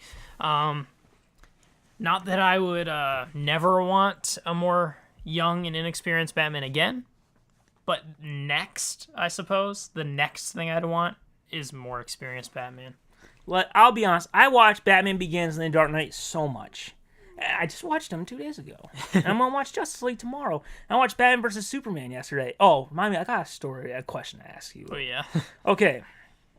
So, I'm kind of burned out of young Batman not knowing what to do. Yeah. And to be honest, when I compare Batman Begins in the Dark Knight to Batman vs Superman and Justice League, I think Batman Begins and the Dark Knight are better movies.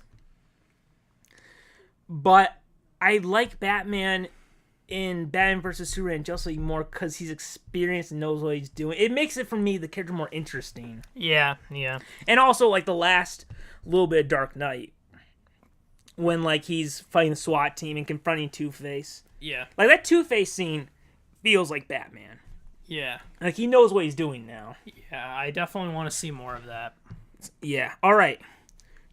For the next Batman movie, do you want solo Batman, Robin, or the Bat Family, which includes Tim Drake, Robin, Nightwing, and Batgirl? I think having Batman and Robin would be something you would do in a sequel to the solo Batman.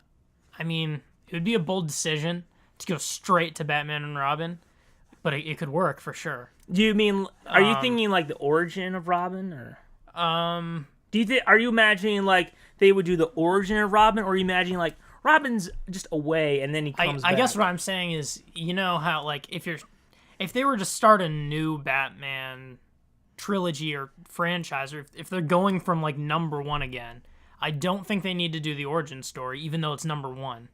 But I do think they should still, like the thing you said, where you're doing it like it's the classic, like the only one you're going to get. And I don't know if that includes Robin in my head. Maybe it's because of the fact that, like, I grew up and the new Batman movies for me started with Batman Begins. Maybe that's why I think of that as Batman, is like, Robin wasn't in that entire trilogy. Technically, really, he wasn't. Technically. But I almost feel like I would just want solo Batman. Like, out of the gate, I'd want solo Batman. I want to see a Batman and Robin movie, but I don't know if it's the next thing, you know? So. I'll be honest. I'm kind of, once again, I'm kind of burned out of solo Batman. Yeah. So, and just even like when I watch a show like Arrow or The Flash, where like Arrow has like the sidekicks like Arsenal, and Flash has Kid Flash. It is like, it adds a new dynamic. So, yeah. Although I would think it'd be cool to have a trilogy where it's almost like movie 1 is solo Batman, movie 2 is Batman and Robin, movie 3 is the entire Bat family. Yeah, that's kind of what I was thinking as you ease into it. But I also can see it from the other side where, like, just, it would be a really interesting different take to just, like, start your, like, trilogy or whatever it is with Batman and Robin. I would love to have it be, like, you have it where, I mean, not like a sequel to The Dark Knight, but kind of like we did have Dark Knight, so maybe it's like, I mean, even though I don't want it to be too much like Batman Forever because it already exists, but you could have it where after Harvey Dent becomes Two-Face, Batman feels so betrayed, and then, like, for some reason he's focusing on other things, and when Dick Grayson's parents are killed, he feels responsible, and now he's got to raise his kid, and it's almost like a redemption thing of learning how to trust another person again. Yeah. Yeah. So, in my opinion, if we were going to have a Batman reboot, I would want Robin there. Yeah, I guess that it does make sense, because I would want them to avoid trying to do the same thing again as much as possible. So, yeah. Yeah. All right. So, we're going to reboot Spider-Man again. Okay. Because why not? We're going to. All right, so where do we put him? Do we put him in high school, college, a Daily Bugle kind of reporter, a teacher at high school, or like a scientist at a laboratory? I do like the scientist at a laboratory option. That sounds cool. I've read those comics. They're not very good. Well, not to discourage you, but I just never heard that he would. I didn't know that there was that take. I mean, interesting. What I want to say the most is a Daily Bugle reporter, but it would be so hard to do that right again. And it would also kind of the same thing. It's like, I don't want them to go for the same thing. Did they really do that again? They didn't really. I mean, he was a photographer, but That's true. Oh, yeah. Yeah. I was kind of thinking, that is what I was thinking of. But yeah, I guess he wasn't technically a reporter. Having like Peter be like a news photographer for like a TV show, that would be really, really cool. And that dynamic of like him, taking like reporting on himself is always such a cool dynamic that I really like. And I almost feel like having him at the Bugle is not like a do-over. It's a bit of like it's just part of the character. Yeah. Yeah. It's like he has to get bitten by the spider. Batman has a Batcave. Yeah. It's sort of, yeah. So, which one of the 5? That's my choice. Okay. Yeah. So, is there one you don't want? High School Teacher didn't sound interesting to me. I don't know what that's from. That is from the Spider-Man comics from the 2000s. Oh. And oh my, if you ever read, they're so good. Like, oh really? It's like he goes back because his high school is falling apart. I see. And there's like gang activity, and he's like trying to.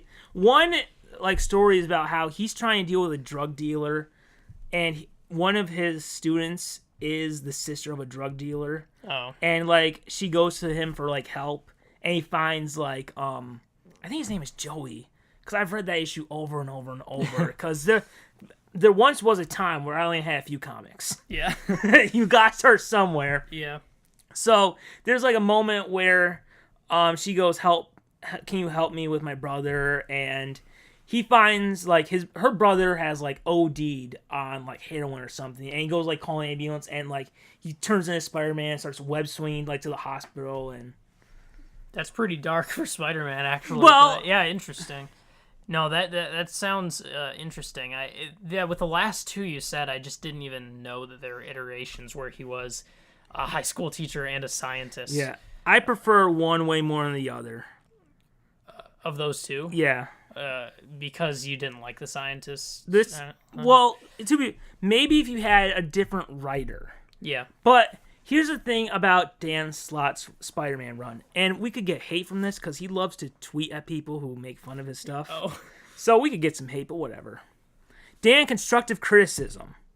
And I like Spider-Verse was great. Year 1, Learning to Crawl was great. So much of his run is just filler. Yeah. It feels like he's just like putting some stuff together while he's thinking of another idea. Because Spider-Man, he did it for 10 years and it comes out twice a month. Wow. So he's done that it would take a lot of filler. He's done about like 200 issues. So yeah. It's a little bit like, it's just, and the filler were the ones Horizon Labs or Larry Parker Industries were just like, this is so boring. And it was trying to be funny, but it wasn't. Oh. So if I had to choose, I'll be honest, kind of like Young Batman, I kind of burned out of high school Spider-Man. Yeah. So my pick would be either college, because that feels like a good, like, kind of like, it's similar, but it's a different thing. Yeah. And I would love for we see college and then later him becoming a high school a teacher at his high school. And you know what they could? What if one of his students is Miles Morales? And they have like this interesting relationship of he's a mentor, he's also his teacher and stuff. Like, Miles, what happened to this science thing? I was with you. Yeah. Find Doc Ock. Yeah, that's pretty good. That is really funny. That is one thing that, like, constant reboots, it's hard to get to places like that. Yeah, that's the thing about reboots. Like, I really feel like now should be the time where we're starting to think about closing the Tobey Maguire series. Not like he's there the whole time, but like if we had replaced actors playing that Peter Parker, like I feel like now is starting. Maybe like in 4 years from now, we're talking about closing this one out, and then yeah. With movies, it's sometimes hard to get to certain plot lines. I just feel like with Spider-Man, Sony has been so afraid of losing the rights because of the MCU that they're constantly just like having these backlines. Oh god, if it doesn't work, I will reboot. Oh, if it doesn't work, I will reboot. Yeah. Like, and I love the Amazing Spider-Man movies, but I was just like, do we need to constantly reboot, guys? Yeah. But now now we're at the point where I'm just like, this might be the one where they don't. I'm just like, guys, please, at least soft reboot. Yeah. Will the end of net neutrality hurt streaming? Right. Because isn't it now like they'll be able to like charge you more for streaming Netflix? I mean, yeah, that is basically they can slow it down. That is basically the idea that it's possible that like I don't think this is a political topic. Like everyone's mad about this. Well, yeah, that's kind of the thing. Is like this is one of those things where like essentially every single person who isn't like a insanely like rich, like invested in these companies is against this. Like everyone is against ending net neutrality. Except for just like the richest and most powerful people. So I don't think it's that controversial. But I mean, this could screw up our show. We might not be able to upload it. Yeah. Did you hear it ends in April? I've definitely heard that it's not totally set in stone yet, though. Like it's not for sure yet. It hasn't been completely enacted. Like the fight isn't over, basically. Okay. It just like I think it's gonna like go to some other vote. Like it's gonna go to the Senate or like I don't know. It just hasn't gotten there yet. Okay. We don't know anything on this podcast. Yeah, we don't. But yeah, we know about movie stuff, and even then, it's barely. I think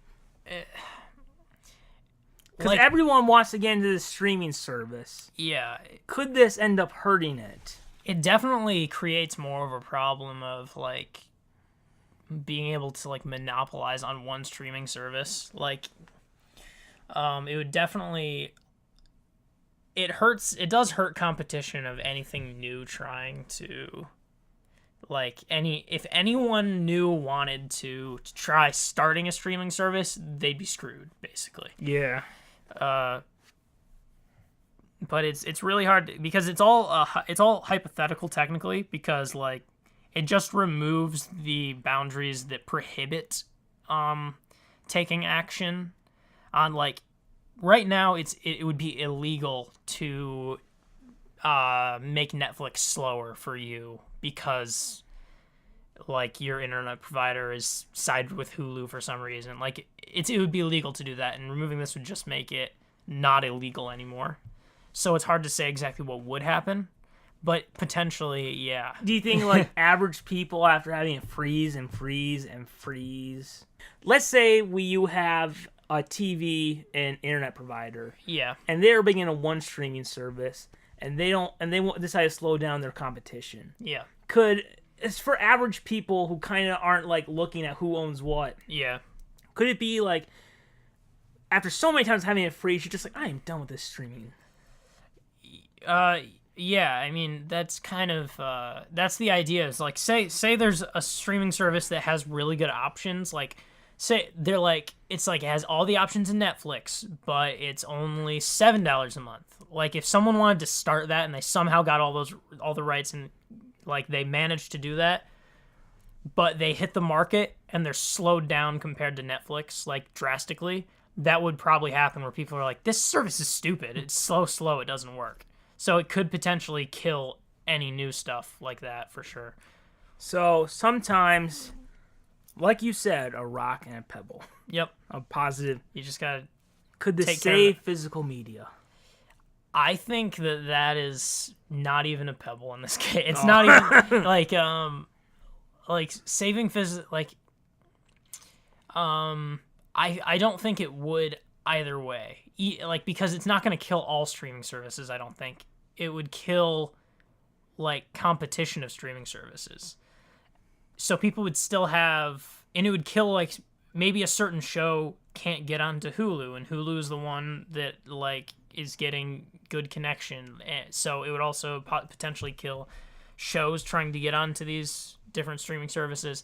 I don't think, but even if it killed all streaming services, I think that's still a bad thing. Like I'm not saying it's a good thing. I'm just physical media is bad for the environment. I don't know I just don't have anything else to say. That's my only reply. All right. Okay. Recently we had Scooby-Doo and Batman: The Brave and the Bold movie. Team-up movie. All right. After that, you can choose. Which one do you want? Looney Tunes and Justice League or Mickey Mouse and Friends plus the Avengers?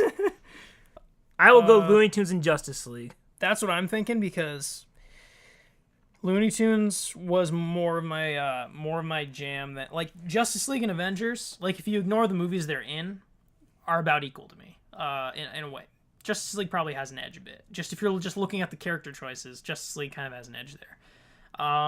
But when it comes to Mickey Mouse and Friends versus Looney Tunes, I go Looney Tunes. Yeah. I choose Looney Tunes there. So that's kind of why Looney Tunes and Justice League, I'm on board for that. Yes.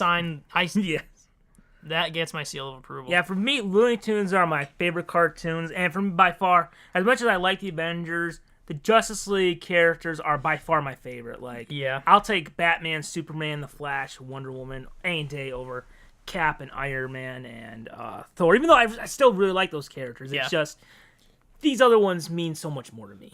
Yeah. Okay. Here's a thinker. Most watched film in the 2010s. So a movie that's come out between 2010 and now that you've watched the most. Yeah. So my answer is definitely it then. Because I don't think I've seen any other movie 5 times that came out this decade. And it was just last year, too. Yeah. So, all right. Before I say it, would you like to take a guess of what mine is? Okay. So 2010s. 2010 I have to to rethink now entirely. Because I would be like, surely you'd say like Batman Begins with the Dark Knight or something. But no. Those are... Those are the 21st Those are century. my most watched Blu-rays. You know, those are my most watched 21st century movies. But we're talking 2010. Yeah, okay, so 2010. I think Batman Begins would beat it just because I'm just like, if I'm going to watch one, I might as well watch both. That is almost a... Let me write that down. So, I'm just going to say, is it Civil War? No. Okay. Let's try. Is it a Marvel movie? No. Is it a DC movie? Yes. Is it Batman versus Superman? Yes. Okay. That is my most watched movie in the 2010s. I've watched it so many times. So, part of it is, like I said, it was the redemption for me of like getting that story and just like, oh, the nightmare is over for me at least. And we're back. We've gotten Batman. Like, it's... So, yeah, that is my most... Like, I know I've seen it, like, over 15 times. So... Wow. Yeah. And by far, it's at least triple the amount I've watched the Ultimate Edition versus the theatrical one. So, here's a question I have to ask you. Okay. Because, God, this came up again yesterday. And it comes up anytime I watch Batman vs. Superman. So, when Batman vs. Superman came up... Well, where did it go? Okay, so when Batman vs. Superman first came out, but I really liked the movie. Yeah. But I had more of a mixed reaction. Yeah. So, part of it is, I think it was a mistake to have... Well, you've seen the movie. I think it was a mistake to spend so much time building up to Batman vs. Superman. Yeah. And I think it would have been better had it had been half Batman vs. Superman, half team up. Yeah. So, and they only team up for like the last 20 minutes. Yeah. By far my favorite part. Yeah. So, and I also, there's 30 minutes of missing footage. Like, you haven't seen the theatrical cut. I guess the version I saw was the 3-hour version, which I so take it as the you full won't version. have that experience Yeah. of watching this Africa. What are they talking about? Yeah. Like, if you watch it, do you have a good memory of it? Probably not that great. So It's a little bit of a dense movie. So if you watch it, it goes. Lois is captured by the guy. Yeah. And Superman comes and frees her, and then suddenly we cut to this lady talking about Superman did all this stuff, and you're just like, what? What are you talking about?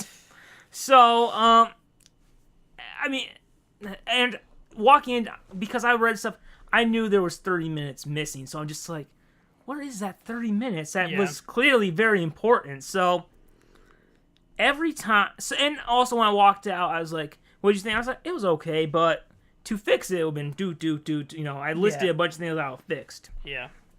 Because, you know, I wasn't like, when the Flash versus Arrow special came out, I was like, oh my god, this is amazing, and it is better than Batman versus Superman, but and now having seen the true version and watching it over and over and over, which it is a movie, in my opinion, that every time I watch it, I like it more. Yeah. I think the more I watch it, the better movie it is. Which, yeah. So now, but because I had such a mixed reaction, I said a bunch of things that could have made it better. Every time I watch it, and someone walks past me, and they said, I thought you didn't like this movie." Every time I watch it, I'm just like, no. There was missing footage. I thought it could have been better, but I liked it. So, have you ever had that where it's just someone thinks, someone constantly thinks that you didn't like something, even though you're just like, no, I liked it. I just thought, I swear, the same thing's gonna happen when Star Wars: The Last Jedi comes out, because I said, here's what I'm just like, because they said, what'd you think? I liked parts of it. Yeah, I liked Luke. I liked Rey. I didn't like the rest of it. So, yeah, there's this one. One of my favorite movies is Spirited Away, which is a wait, Japanese that's not the horse movie. Exactly. That's exactly what I'm gonna say. Everyone keeps thinking it's the horse movie. That's exactly it. That wasn't planned. It was just natural, organic. Yeah, I don't know, and that's called Spirit. Yes. And it's just, doesn't it seem like a stretch? Like, I don't, somehow people think, it's called Spirited Away. Yes. And the thing is, in my mind, Spirited Away is, I thought it's, this, classic movie that no one would, I don't even know what Spirit is. Why do people keep thinking of that? We haven't talked about this. Spirit is in there somewhere in the bookcase of death. Spirited Away won an Oscar. Yes. Spirit did not win an Oscar. For those of you who don't know, there's a bookshelf. Oh, to the left of me is where all my Blu-rays and DVDs are. To the right is a bookshelf of DVDs that I no longer care about. Yeah. And it's their last step before going to the garbage. That's exactly it. It's like... I promise if you look in there, it's in there somewhere. Yeah, because, that's exactly it. It's like... people thinking, isn't one of your favorite movies that horse movie? No! I don't like this stupid horse movie. It's called Spirited Away. It's the creepy mask guy movie, not the horse movie. I don't even like horses. So, wait. So, I've never seen Spirited Away. 2001, I think. So, it's not like something... 2002. It's not like something you could have seen in the theaters. It's an anime, so would it have just been released direct to video? I definitely remember I rented it a few times from a video store. Not it was a movie I kept going back to and wanting to rent over and over again. I don't think I ever owned it. Oh, this brings up a question. I said the last movie I ever rented from Blockbuster were the Harry Potter movies. What was your last? I have no idea. But the thing, I never even went to Blockbuster that much to begin with. I would our spot. It was always Family Video. Oh yeah, I had Blockbuster for a little bit. Then it was Video Master, and then Family Video was still around. Was there really old place called Video Star or something? Wasn't it? There was something like. I thought it was something in Hollywood. Oh yeah. I don't remember. I remember what it looks like so vividly, but I don't remember what it was called. I remember when they were going out of business, buying a bunch of old DVDs. Yeah. Because it was awesome. Oh my god, guys. You used to go to the store and rent movies and have to bring it back like a library book. Yeah. Now I guess the library's kind of replaced that and you can do it for free. Yeah, you just get free. And that's part of the reason why they're out of business. Yes. Because you can just get stuff from libraries. There's a commercial that I watched. I call it When Blockbuster Gave Up. Yeah. It's a commercial for no more late fees. Oh. And it is the late 2000s, and you can tell they don't care anymore. They're just just please give us money. Yes. Oh, but where we live, we have Blockbuster by a Little Caesars and a haircutting place. You know what I'm talking about. Yeah. Everything there is out of business now, basically. Yeah. But Blockbuster, I remember, was the first thing to go.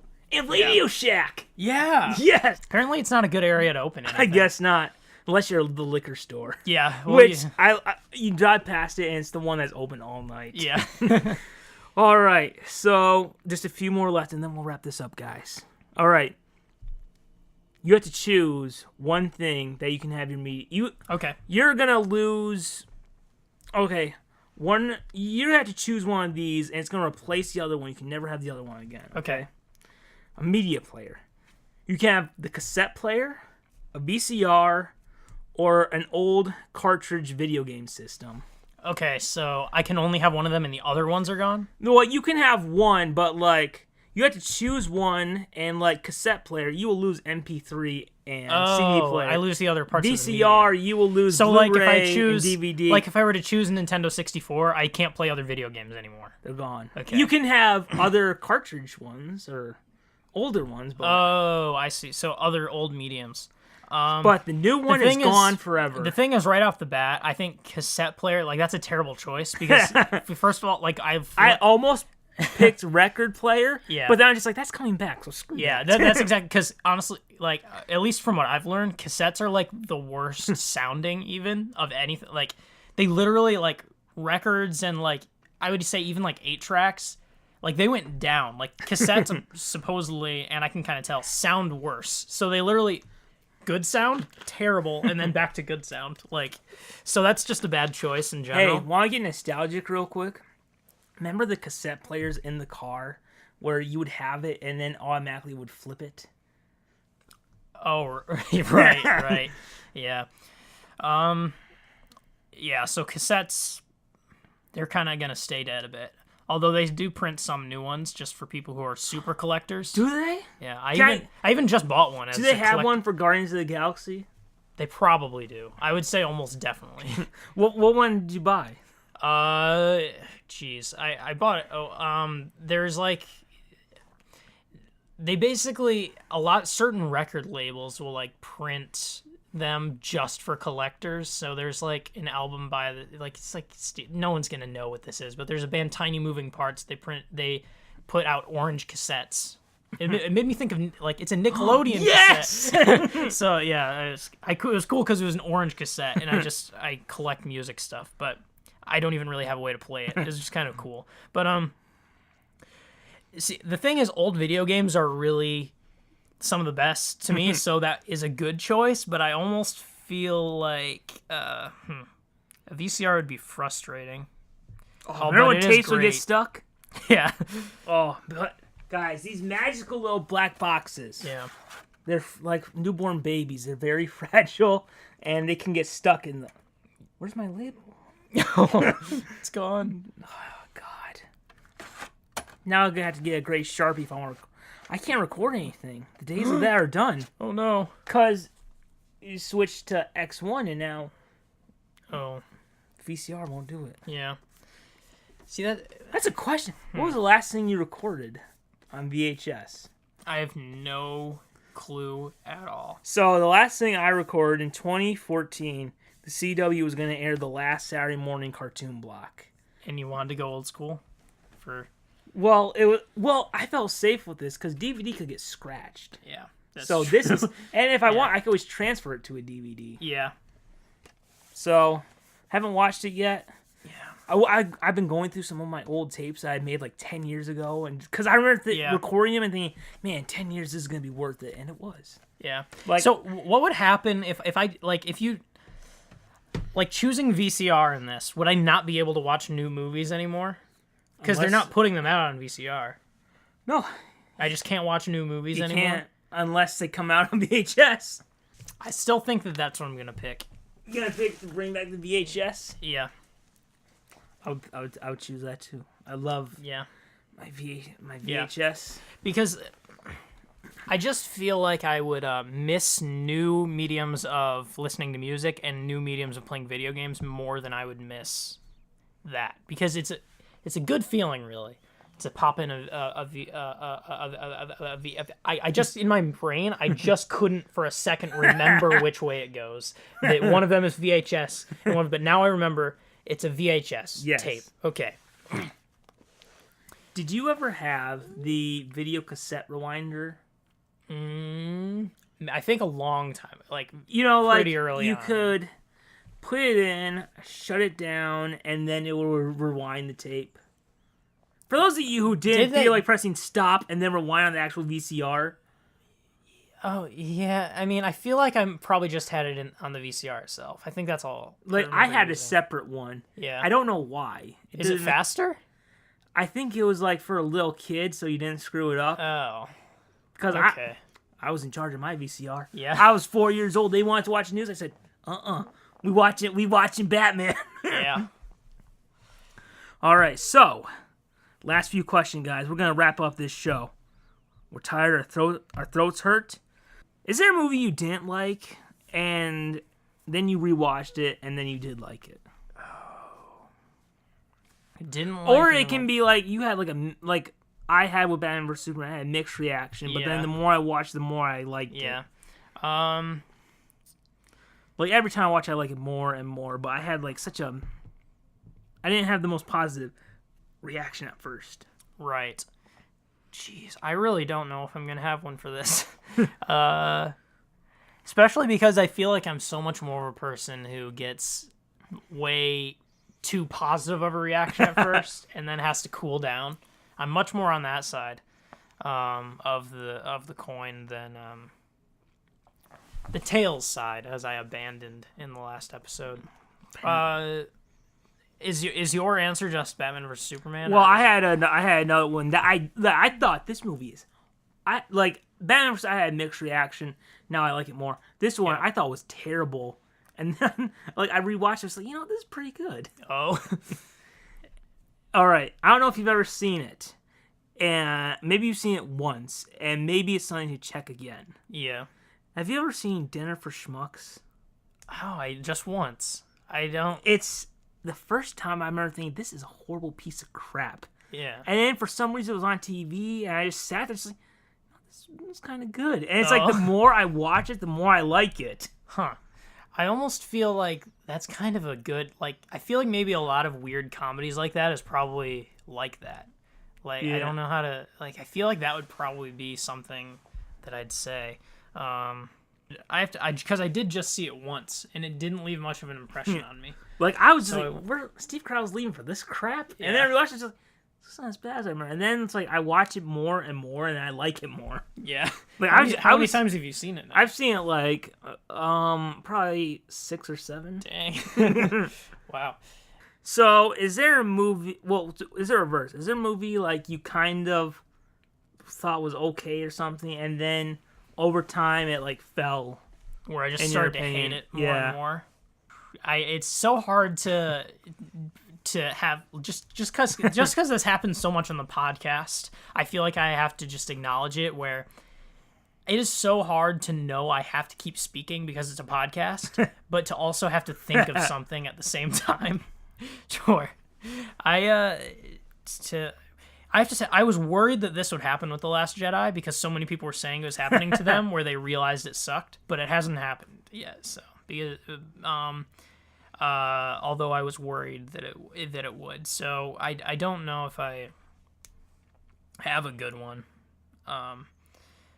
Well, I don't know if this is cheating, because you know how, like, there's some stories about how some people drank the Kool-Aid for the Phantom Menace or something. Yeah, like they were hyped and they convinced themselves it was good. Yeah, like there was a movie that kind of in my heart I knew I didn't like, but I was trying to be positive about it. Yeah.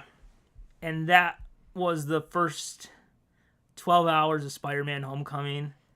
The first 12 hours after it came out. Yeah. So you're just like, it wasn't for you. You I'm just like, well, it's okay. I mean, the third act is good, and then it's like the more I think about it, just like it kept dropping and dropping. I'm just like, it really was just like I'm trying to be positive about it. Like if you go back on Facebook, I was just like, it's okay. I liked it, but I was really disappointed in it. Yeah. And then it was just like, I gotta be honest, I don't like this movie. Yeah. You know, one thing that you did bring up Star Wars, and that did make me think that, like, a lot of times when I'm talking about it, I'll say, like, that Revenge of the Sith is actually legit. I'm like, I'll kind of say Revenge of the Sith is actually a good one of the prequels, but every time I actually go back and start watching it, it's actually not. I'll be honest. I don't like it that much. Are you ready to get offended? Sure. I think I might like Revenge of the Sith more than The Last Jedi. Really? I don't like those subplots in The Last Jedi. Yeah, that is, they are quite derailing. Yeah. I think the thing that's hard to get past... The different. I've only seen Last Jedi once, Yeah. so I don't know. I think the thing that's hard to get past the last time I tried watching Revenge of the Sith is, like, just... the acting really is just off. And, like, it's more than that, the script. Like, the script is off. And I do not think that the script is off like that. I need to ask a question. Because I view this differently than some people. When Padme dies, and some people are just like, she's like lost the will to live. I feel like it's like she's dying from the childbirth. And yet, like, the fact all this stuff is just like adding to it. But some people feel like she really did die because she had a broken heart. Where do you fall on that? I don't know. I really think that it was just like, well, she's dying during childbirth. Like, I mean, it happens. Yeah, I feel and like... plus, she lost that oxygen for a little bit.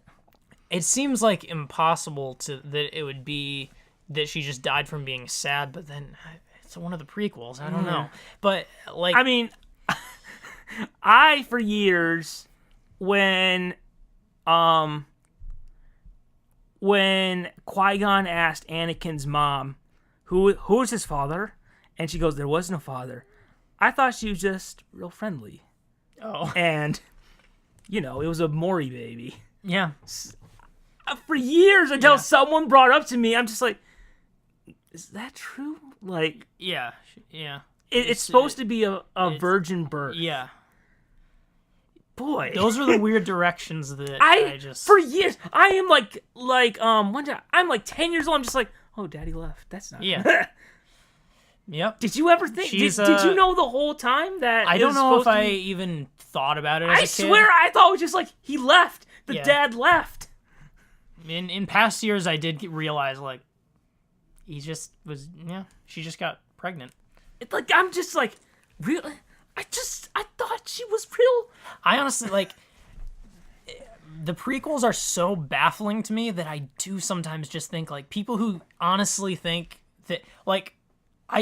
It's one thing, like, I totally can get thinking Revenge of the Sith is better than The Last Jedi. Like, I get it despite liking The Last Jedi a lot more than most people.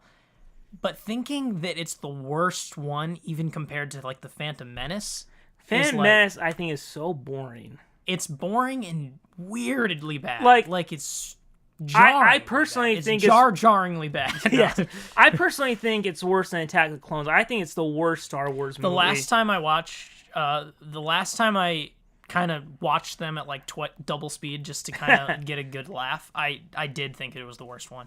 Because I think when we ranked them, I said Attack of the Clones is the worst one. I think The Phantom Menace is now. Like, it just feels like, except for Qui-Gon getting Anakin, what was the point? I don't like... And the other thing is, I think I kind of forgot just how much Jar Jar is in it. And, like, I hate to be cliche and just, like, that's, like, the thing people go to talking about it being bad, but it's hard to watch. Like, it's really hard to watch. It is so boring. And Phantom Menace is the reason why for so many years I gave up on Star Wars, because I would do, like, start with Phantom Menace and I'd get like a few minutes in, just like, Trade Federation? What is? Yeah, it's I don't care. And then you just Trade Federation. What? This is supposed to be fun? Yeah. I don't. If people online if there wasn't so much prequel hate, I don't know if I would have went back. Yeah. I think it's almost just like people saying they didn't like the prequels are just like, well, maybe I'm not crazy. The sort of unironic liking of them confuses me a bit. It's sort of coming in. But, like, if there's some people who like, just like I'll say about, like, Spider-Man Homecoming or The Dark Knight Rises, I don't like them. But if other people like them, I'm glad you like them. I'm not going to try and convince anyone not to like them. Yeah. It's just my opinion. Yeah. So, should this Fox deal go through, which we won't know until, like, summer 2019 if it's actually going through. But I think no matter what, X-Men and Fantastic Four are coming back. Because Fox can't sell those rights. Compa costumes or the black leather again? For what? For X-Men. For all of them? Yeah. Do I need which to one bring do up I a want? picture? Of yeah, the I guess class- I don't totally know what you mean. Okay. So you're saying if the Fox deal goes through, Yeah, what and would you Marvel want him- reboots the X-Men. Okay, so what kind of costumes would I want coming back?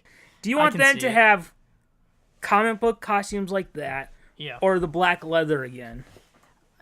I mean, I didn't find anything compelling about the ones that they have in the movies that exist now, so this is much more intriguing to me. I think that we're also in, because some people are just like, how can you do Wolverine when a yellow spandex or whatever? I don't think it would be spandex. It would be whatever Batman has. Yeah. So I think we're in a different time now where, yeah, it was a little bit hard to try and convince people to go see a comic book Yeah, movie. yeah. People are more like, we already eased people into superheroes. Yeah, I sort mean, of. it really took like, yes, we had the Christopher Reeve and Tim Burton and Schumacher Batmans, but at the same time, it was just like, it felt like you had to ease people into this era now that we're in. Yeah. You had to start with like Spider-Man, which his costume was great and fine. Yeah. And then you could do the X-Men, but it was probably best to kind of like get rid of the costumes because maybe they want to look the best. But I think we now live in a world like where Iron Man can work or Captain America. I think you can do. I think if Captain X-Men America works, this works. Basically. Yeah. Like Captain America is a good example. If that works, this works. Yeah, and again, it's not like they're gonna be like in the span. They're gonna have like, not to compare, not to scare people. Yeah. They'd look like the DCEU costumes. Yeah. Or in the Marvel Cinematic Universe, like Wolverine. Imagine Batman without the cape. Yeah. So, and yeah, that's my biggest regret about the Hugh Jackman run is that we never got at least a mask. Yeah. I would have loved a mask. Yeah. So, okay. Oh, crap. Okay. Here we go. We were talking about sequels. Okay, like how I watched like Batman Begins: The Dark Knight. Can you just watch, like, let's say you decide you want to watch a sequel. Yeah. Do you feel the need to watch the first one with it? I think it's a pretty easy no, given that I did just watch Civil War without having watched the earlier ones. I like sequels to be able to stand on their own in a way, and I do think that the Dark Knight trilogy does a good job at that, in that I feel like I can watch Batman Begins or The Dark Knight. It doesn't really matter. Like, I don't... Yeah, with that example, I don't feel like I have to watch the first one. And the last time I watched one of the Sam Raimi Spider-Man movies, I just watched Spider-Man 2. I didn't watch the other ones. So, in general, no, I don't feel like I have to. I don't know. For me, for some reason, Yeah. I'm just like, if I'm gonna watch one, man, might as well Yeah. rock them all. I mean, it's a good excuse to, for sure. Like, I'm just like, if I watch one, I'm just like, oh man, I missed those other ones. So Yeah. pop Yeah. it in. Yeah, no, I mean... It's not like I feel like I just like It is a feeling, it for can. sure. I'm just like, I could have fun, or this could be even better. Yeah. All right, so I did come up with two last questions. Okay. Favorite Batman Suit. live action Batman suit. Your answer's not gonna be the Adam West, I'm assuming. Probably not. So we can skip that one. Yeah. As much as I love the Adam West Batman, I remember when I was little being disappointed because he has like the short ears. Because remember when we were younger, he had those long ears, which I would love to have come back. But then I watched the serials, and I'm just like, you know what? I see why he has the little ears. Okay, so I love the yellow logo. George Clooney 2, Yeah. which was always on the back of the VHS. Did you watch him on VHS or was it DVD or? Might have been DVD, but yeah, I totally. I had a DVDs. picture book, and I love this picture. Just Yeah. I love. I know like some people will complain. I love the blue. Yeah. Yeah, the blue's good. The freshest in my mind is the Ben Affleck one, so I do know what that looks like. I think my truest answer would honestly be a hybrid where they bring like the yellow logo from the Michael Keaton onto one of these newer ones, like the Christian Bale or Ben Affleck. I'd like some hybrid. Here's the Justice League one, where he, it's more Yeah, armored. yeah. And then, I guess we won't waste time looking for that classic Dark Knight Returns suit. You haven't read Dark Knight Returns. No. That is like the classic suit from like the end of the book where he fights. Oh. And the gray one I showed you is like what he has throughout most of the book. Yeah. And then, Yeah. except at the beginning he has the yellow oval and then he switches. Cool. Yes.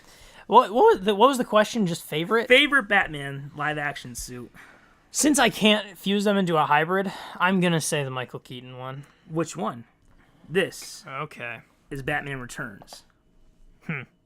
I like that one, I think. Yeah, this is my favorite one. Oh, yeah. Yeah, I like the cowl on it. Yeah. Yeah. My second favorite is the of all the bat suits would be the sonar suit from Batman Forever. Yeah. It would be, do I dare ask, favorite Spider-Man suit? Spider-Man Homecoming with the no, just God. no. Do I need to bring them up or? No, I get this one. I do. So technically, we have 5 to choose from. Yeah. I actually We won't be like one of those people just like, look at the subtle difference between Spider-Man 1 and Spider-Man 2. I would say, honestly, the one that's the most appealing to look at to me is in Civil War, as long as the eyes aren't bugging out, because it's like, it's funny goof for a second, but it gets old. I like how it looks like it was ripped out of a comic book to me. Like, I like specifically his suit in Civil War, probably the best. But a second would be Tobey Maguire's Spider-Man. Does the suit change per movie? I can't. I mean, there's subtle differences. Yeah, like I mean, if you are really, really like going over a mic freeze framing, but overall it's pretty much the same. Yeah. Oh, I remember I was reading Ultimate Spider-Man last night, and it was from August 2007, and just the whole thing was Spider-Man 3 ads, and you just see Tobey, the Tobey Maguire suit, just like, man, it was one of those things I said, like, I'm surprised I'm feeling nostalgic because it doesn't feel like it should have been so long ago, but yet. But it was. So, yeah. If I had to choose one, my favorite, it's ironic that I'm choosing this one because it was my least favorite Spider-Man movie, even though I still like it. Yeah. It was my least favorite. And so it's the one from The Amazing Spider-Man 2. Like, I love the Tobey Maguire suit, and it's almost the exact same thing, but I love the eyes that it has. Oh, yeah. So, yeah. There it is. Favorite suits. So, we really made up for the rabbit hole this time. Yes. If this is all the questions, and that's where we're that's ending. it? Yep. I don't know how I can think of more. Yeah. And we don't need it. We went down that rabbit hole. Yes. Good. Went there, had some laughs. Had some gaffes. Yes. Okay. All in good fun. Yep. For the most part. And that's comment section. Yes. And as always, like we did this whole episode. Yeah, not just for nearly 2.5 hours, but always continue to keep falling down that road.